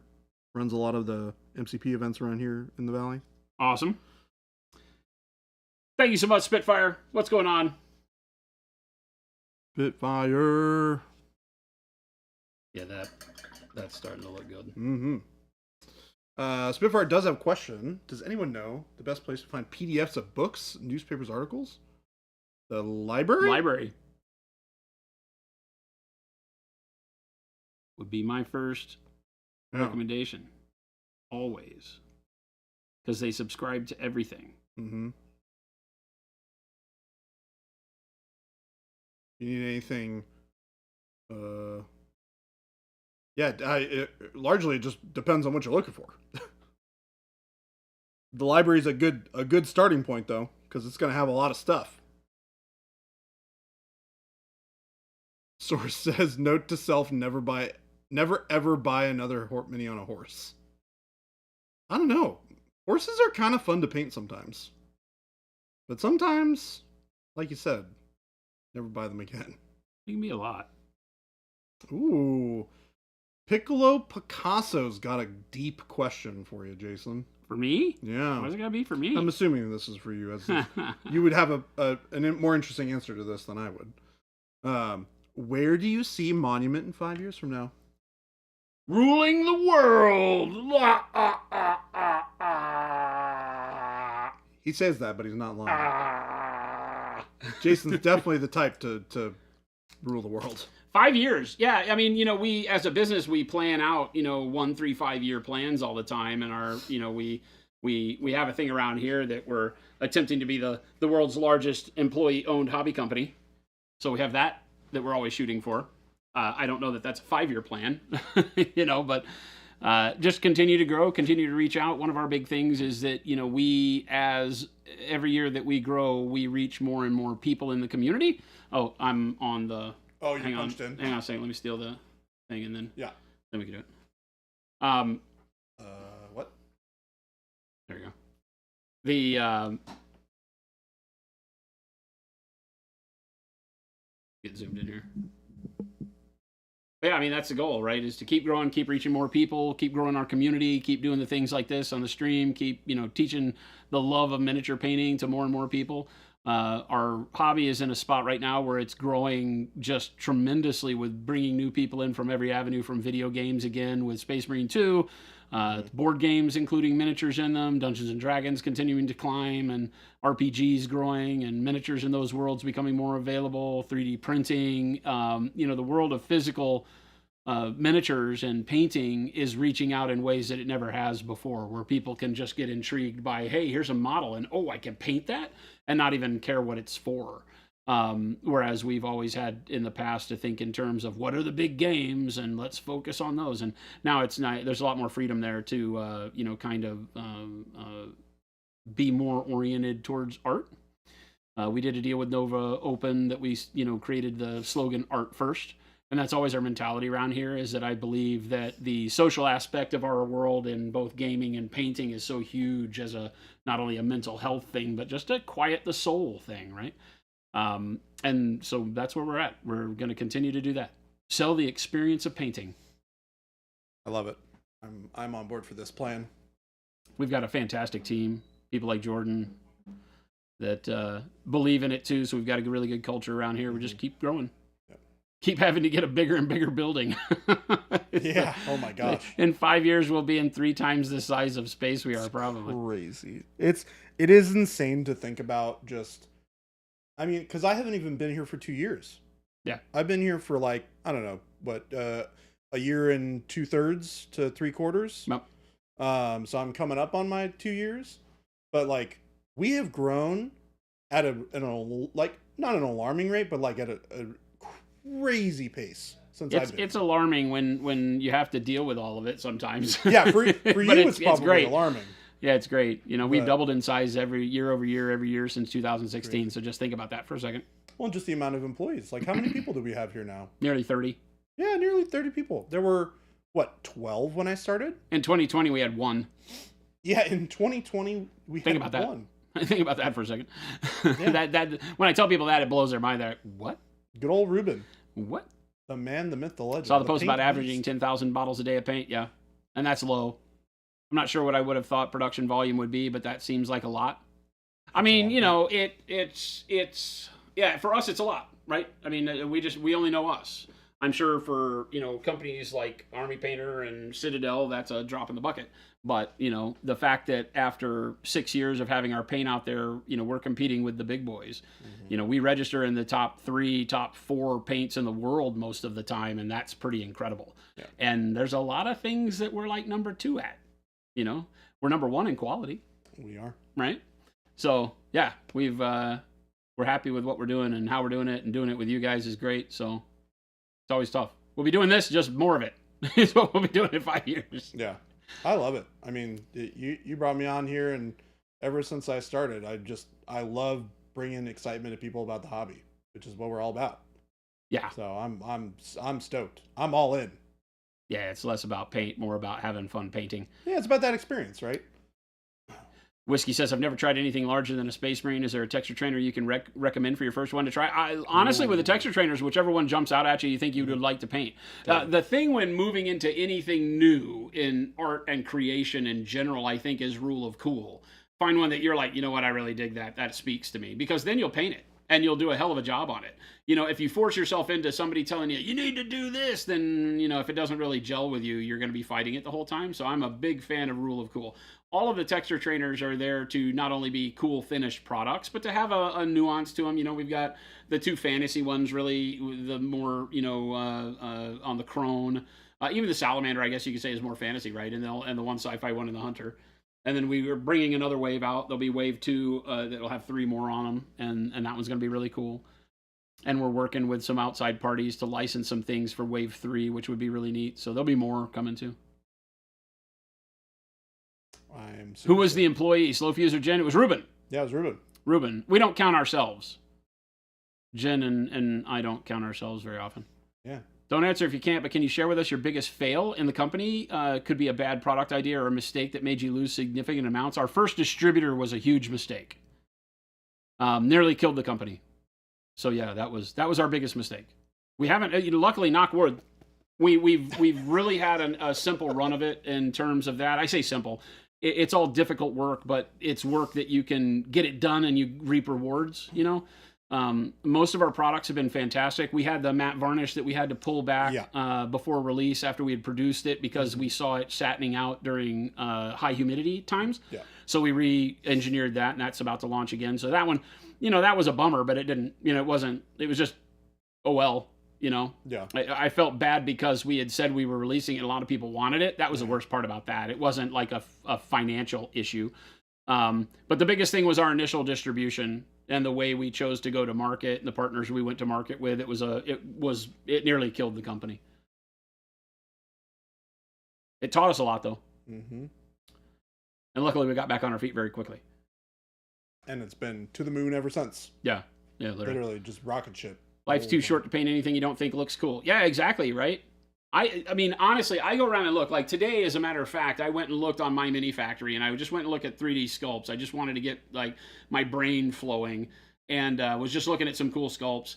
And I look at them, and I'm going, oh yeah, I want to paint something like that. You know, oh yeah, that. You know, and I implore you guys to do the same. Sometimes I go look at the GW site. And I look at all the random miniatures they have to think, you know, hey, you know, what's something cool that you could paint? There's so much out there in terms of what you can come up with that would bring joy to you or excites you or is in your wheelhouse for what you're listening to for an audiobook or the movies you like right now or whatever, right? If you're watching Arcane, I guarantee you there's a 3D miniature of Jinx out there you'd love to paint, or Vi, right? So there's all sorts of stuff you can jump around. That's the greatest thing about the world of miniatures right now is with 3D printing and sculpting, you can find anything you want. Right. I think the other day we were talking about like a teddy bear roasting a marshmallow. I don't remember what it was, and somebody was like, "Yep, that exists." They went out and found one. So Piccolo, no problem. Yeah. Well, Tom says, "What nearly killed the company?" Our first distribution partner. Yeah, original distribution. And Wad Tomaton. Yes, Wolfen had it right. So it was good you stepped away. I didn't want to offend you. Wad's saying he's playing the long game. Are there any 3D modelers out there that you can recommend for texture trainer type models? Oh, I mean, we're the only ones that really make a model like that. There are busts out there that are really cool. There's a million of those. And then it's really just sky's the limit. Go look at what you want. Yeah, I think usually from my experience in texture trainery type things that you can get 3D like STLs of, most of it is just like flat, like shields or faces or stuff like that. That's just like on a flat sheet. They're not actually like character models like what we have with our texture trainers. You know, because you have like when you go out looking, you'll find things like this that are, I think this is Spira Mirabilis or whatever. It's just a full character with stuff on the back, stuff on the front. That's a bust. And what we tried to do was create busts that gave you the experience of doing this, but not having to think about this angle or this angle or this angle. Just paint, right? Just paint the part that makes the difference, which is this, and focus on the textures and such. So for us, the texture trainers are big in that regard because they're teaching tools. These can be a fantastic way to paint too. So there's a million busts, both in 3D printable busts that are cheaper for STLs, as well as resin casts that you can find all over the place. Are you guys excited about the new Middle Earth edition? I'm not paying it much mind. I don't know that game needed any changes. I would play it the way it's written right now, and we have all the stuff to do so. So I think the only issue when that happens is that they're coming out with some new models that don't have rules in the current edition. The current edition is one of the best games GW's ever made. I think what they're trying to do is make it more akin to their other games, which is it's a big no-no. Should have left it alone. But they also have to do things in the property to maintain the license, so they may have to change enough stuff to generate some new sales and show the licensee that they should still have it. If you go on Craft World Studios Patreon, they sell some STL busts at all. Oh, yep. I noticed that they started doing some of their own models and stuff. Yeah, Middle Earth has always been one of GW's best games. Titanicus. Battlefleet Gothic was a big one for people. A lot of people love Blood Bowl and things like that too, but yeah, the Snow Troll or Ice Troll is really cool. The new one that they showed off. Yeah, it's really cool. It sounds like it's gonna have some pretty crazy rules too, which is exciting for me. Yeah, I wish those rules would. Maybe they will. Maybe we'll be able to house rule them into the old game, because the old game didn't need changed. It's fantastic. No, yeah. It plays so differently than anything Games Workshop though, as it should, and that's why it's so great. It's good. Although they ripped a lot of it to make Imperialis. Those rules are. Oh yeah, also true. Yeah, I find that really entertaining. Yeah, the two named orcs that come with the troll are cool. You think GW will bring back Mordheim? I mean, I never say never. What was Mordheim? Was that like a? It's the fantasy Necromunda. Mordheim is okay. So you know Frostgrave? Yeah. So that's what Frostgrave is. Frostgrave is Mordheim in the modern world with really slimmed down rule set. Oh, okay. So cool. Mordheim was the city of Mordheim. It was this ancient city that had all these secrets. The warbands would go to Mordheim to dig out treasures. Mm-hmm. Right. Okay. And so it was a fantastic RPG war game. Okay. Because you would make your war game, buy your followers with gold, they get wounds, they die, they get injured, you'd hire new dudes and go out hunting for stuff again. Yeah, and it wasn't faction based, right? Like you'd just hire like mercenaries and stuff like that. They had factions, but it was less. Like it was more like hired mercenaries. Got it. Yeah, because you take a look at something like there were witch hunters and all this stuff from like the various little bands of people from like the Empire were big. Got it. So you had like witch hunter war bands and things like that. But yeah, you could just throw stuff together too. Okay. Cool. Yeah, Warpstone was there. That was the magic generating thing in the old world. Was the Warpstone. Source. What the heck kind of color is Wizard Blood, anyways? Yeah. Right. It's a bunch of colors. It's multiple colors. All of the colors. It's color. A bunch of colors. It's whatever color we want it to be. Oh no, I know I have them here, right? Gosu, I've never played Curse City before, but I am familiar with it. Where's the third one? Do you have the third one? The third one's kind of a grayish green, right? I have it on my desk. Did you steal it from me? No, I just have the one that I got. Ruben passed off to me when he brought them around. I know I have it. I used it on a model not too long ago. I don't remember where it is. Those are both Wizards, bud. And then the one that Jordan stole from me. I didn't steal that one. Jordan, you stole it? I always say that. It's always literally right in front of me, but I never find it. Just can't find it. There are plenty of things that I have stolen from Jason and passed back.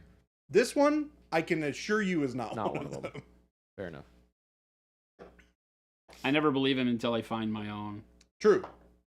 Which is always the smart play. Although it was funny yesterday when I asked about a color. Innocent. Well, you asked for dark orange brown, and I gave it to you, and right next to it was my bottle of dark orange. Yeah, you were like, why they were. I can't tell a lie. They were right next to one another. That's awesome. Exactly right next to one That's another, so which is funny. crazy. I'm probably visualizing the wrong color because I can't find it. But whatever. Hi, Philip. Hi. How you doing? I'm tired. Yeah. Yeah, sleepy. Face That- Masher that purple movie. was number 2. Yeah. Is that off yellow, the yellow, the purple, and then this like kind of desaturated green color. Yeah, I wish I Green, could. gray. I wish I could find it. I don't know where it is. Philip, it's on my desk. It's like right. in the Is it middle. over here? Yeah, it's towards the middle. I can't reach. You'll see it. It's a pretty unique color over there. Towards the middle on your desk. So if it's on the right side of my desk, it's Mhm. probably up towards the like upper northwest quadrant. The northwest corner. Northwest is that corner. Is that way. Oh No. no, it's literally like right next to your model. Like Oh. you were painting with it. Perfect. There she blows. I don't know why it was next to my model. I was not using it today. And that's the latest one. Love that color. Mm-mm. None of which are on this model. Yeah, correct. I've used 0 of them. I did use a little bit of Wizard's Butt on that model. I have Not old, on the robot. I have though. 2 bottles of old school Wizard's Butt from a long time ago. Old school. Yeah, me and Ruben used to call it dredge. It was Dredge. Jason. You remember when you used the old mixer, that propeller mixer? Uh huh. And then we would take the thing off and we had the empty bucket we put it in. Yeah. And so it would drip while we were like changing buckets and Yep. stuff. And then yet we'd clean whatever up. was left was like. And then over yeah. like at the end of the week there'd be just drippage from all the colors we ran that week, and we called that dredge. Yeah. And one day we decided to bottle some of it. It's like this like sludge brown green. Yeah, exactly. And I have 2 bottles of it Gross. on my desk at home. Gross. It's the Source, you need to send me that green. Nice Jedi mind trick. We'll see how it goes. Wolfen says any future plans for more transparent colors? Not at the moment. The red. We'll come out with another red Mhm. that'll be like fire engine red transparent. The current one, when you thin it way down, gets a little more magenta, a little cooler red. And so we'll come out with a fire engine red. They'll both exist. 3 lovely wizard's butts. I know. What can you do with all that butt? There's a lot of sexy butt What you going gonna on do right with there. all that butt? It's a lot of A butt. lot of sexy butt right there. I don't even know how you get along with all that. But it's a lot. It's a lot to handle all at once. I've got big hands. We out of here? Yeah, we're out of here. Time to get out of here? Let me throw up some links into chat. Oh, you're doing it. Yes. Ha Yes. ha. Ha-ha. he's on the you're producer's still in chair. Still in the thing. Ha ha. We got When can I have Game Delay's bottles of Wizard's Butt? Anytime you want. Just don't tell him. Don't tell Game Delay. Just don't tell Game Delay. Wolfen, have a great evening. Thank you so much, guys and gals, for hanging out with us again. We love having you here. If you're new around here, please hit that follow button. We are Monument Hobbies. We manufacture all these wonderful Pro Curl paints, Pro Series brushes, all the stuff you see us using. And we're here from 2 p.m. to 4 p.m. Mountain Standard Time, Monday through Friday, to tell fart jokes, hopefully show you some new painting techniques, and answer any and all questions you have. We love having that time to spend with you. So please hit that follow button. And go check out all the links that Jordan has put in the chat. He's got the store link for monumenthobbies.com, as well as the FLGS store finder link that will show you the location of stores in your neck of the woods, whether close by or more convenient via internet shipping. So we always recommend that you support your local gaming store. They do a ton of the hard and heavy lifting by giving you cool places to go play and meet friends and hang out and be social. The best part of our hobby. Mm-hmm. Jason respects Game Delay too much to give him Wizards, but yeah, I know. The next thing's Pink Eye. You never know what's happening. Oh my god. So, Face Matcher says if I follow that link, I'll buy something. Your wallet may not like it. You will love it. So that's all I can say. People love it. Check out the YouTube. We stream live on both Twitch and YouTube as platforms. The YouTube will have the live show archived there under the live tab for you to view if you want to go back and watch. If you have questions about any of the miniatures you've seen, they're usually all painted on there. Just go back in time and join the YouTube time machine. And then also the Discord. The Discord now has over 5,000 amazing artists just like yourself to come hang out, share your works, hang out with friends, get inspired, talk food and dogs and all sorts of crazy nerd stuff. So we'd love to see you over there on the community. It's a great and active group of folks. So yeah, that's it. We're going to find somebody to raid. So carry this love you have for the hobby on into the evening. Show some love and follows when you get to that new landing spot. And we will check you back here tomorrow. Adios, gang. See you guys.